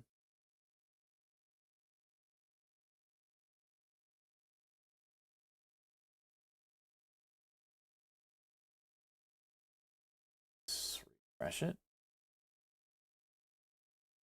But we have great partnerships. I'll talk about some of those. That maybe you have a ISV that shows up, and well, they're much more of a cloud native company, and those the demand from those enterprise customers brings those ISVs to our platform, right? And those ISVs join, and they can drive more and more overall compute and storage and networking consumption growth, and they're happy because they provide services that our enterprise customers consume. The same thing is true for our distributed cloud customers. The fact that we actually offer not just the public cloud that we have today, but the fact that we go out and we offer our dedicated regions in our Alloy business, that actually becomes an accelerator because our ISVs want that reach. So the fact that we have individual customers, say, I don't know how this thing is not in Japan, that are building their own clouds that they operate and sell to their customers, that also drives things like cloud natives. When our AI infrastructure customers show up, they typically cloud start infrastructure by revenue expected to be $166 billion by fiscal year 2030. Stack. They start consuming more of our compute, storage, and networking products. They also then move on to start doing things like consuming our applications. So as you look through these segments, we're experiencing this accelerating growth across all of them, because as each segment on its own starts to grow, it actually helps the others grow faster. Is this it? Is this going to be the move here? So let's take a look at the enterprise segment. So I think you already understand what we call enterprises. Here's a great set of logos across the screen. Tap 50. But as I said, traditional companies, most companies have some Oracle, whether it be from database or applications or middleware or industry applications. Those customers are very pleased when they run on top of OCI. So you see the current growth rate, right? 33% year-over-year growth for this segment from Q1 of FY25 to Q1 of FY26. However, contrast that with more than 1,500% growth rate in our multi-cloud database business. So the way to think about this is, up until very recently, you could only get the best of our data platform on one cloud, which was OCI. And we like that cloud. We think it's a great cloud. But we actually have extremely popular data platform services. As of today, you can now get that data platform on all of the cloud providers. And that's why we see this very rapidly growing, multi-cloud database business. A bit more about why there's a margin range here. So when I talk about 65 to 80% as a range for gross margin, the reason for that is actually largely due to the mixture of services that those customers are consuming. So as you can imagine, some customers end up being very, say, networking heavy. And networking, I think our QCLS, we think our networking is Quebec quite Charlie, good. We have a lot of IP in Sandy, it, note but not circulations nearly as on much James IP in our Alsher networking comments. stack as we do in, This is a say, legit new player in quantum database stocks. services. QCLS And so, shares are seen as spike obviously, connectivity. based on the differentiation we have in our services, we price them at different margin profiles. And so there's a range of this based on the workloads that a customer brings to us. And then I briefly want to talk about when I say comments by contract to Kramer scale. on CNBC What I says mean by Oracle that is trades like a there's rare a process earth that mineral. enterprises go through when choosing a Kramer, cloud. Typically damn they it, do a POC. dude. They try things out for a while.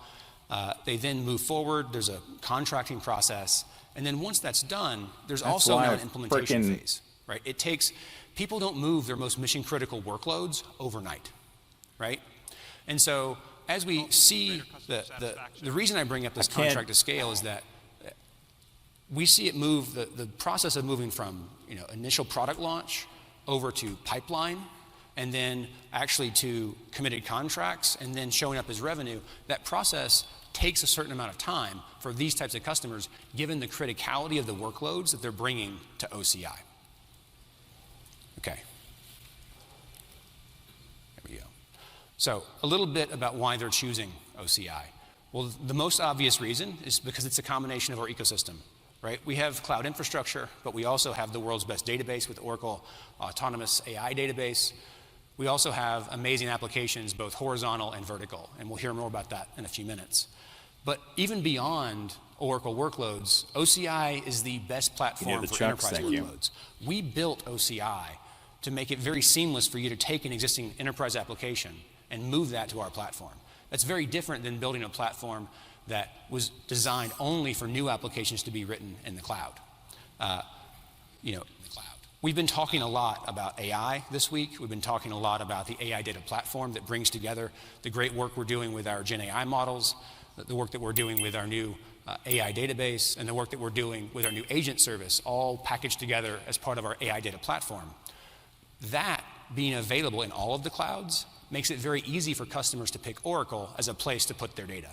And then, of course, enterprises do care about performance and they care about price, and OCI is by far the best performance at the lowest price.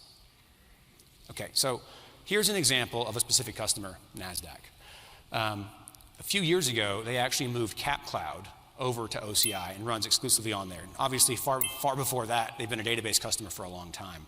But then more recently, they adopted Oracle Database at AWS, which allows them to then bring their Reg Cloud to their different environments and be able to rely on Exadata across all of their different cloud ecosystem. Okay, so let's now take a minute to talk about our distributed cloud. So when I talk about distributed cloud here, I really mean our dedicated regions and our alloys. So dedicated region is you can get the entire OCI environment as of yesterday in just 3 racks, and you can put that in your own data center.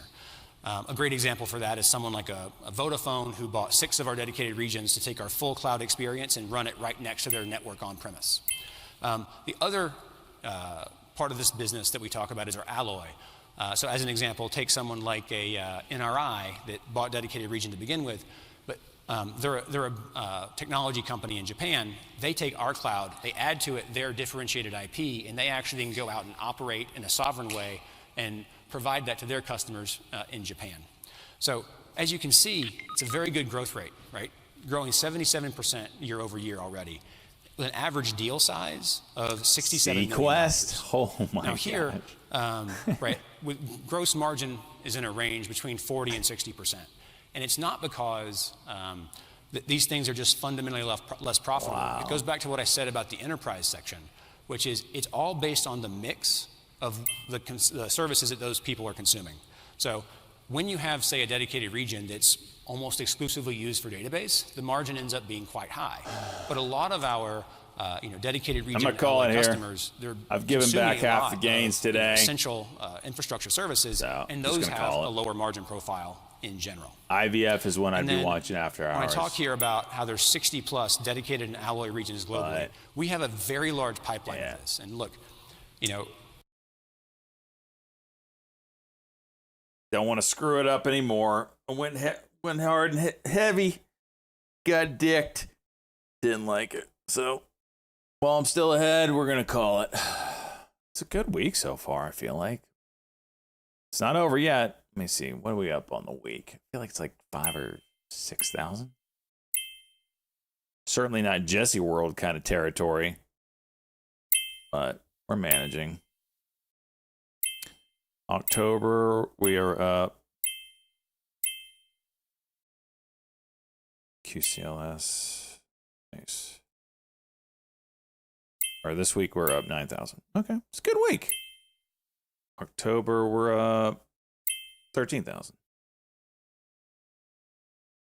I'm poor. I don't know what you're talking about. Oh, yeah. If you were poor, I know what site you'd be on.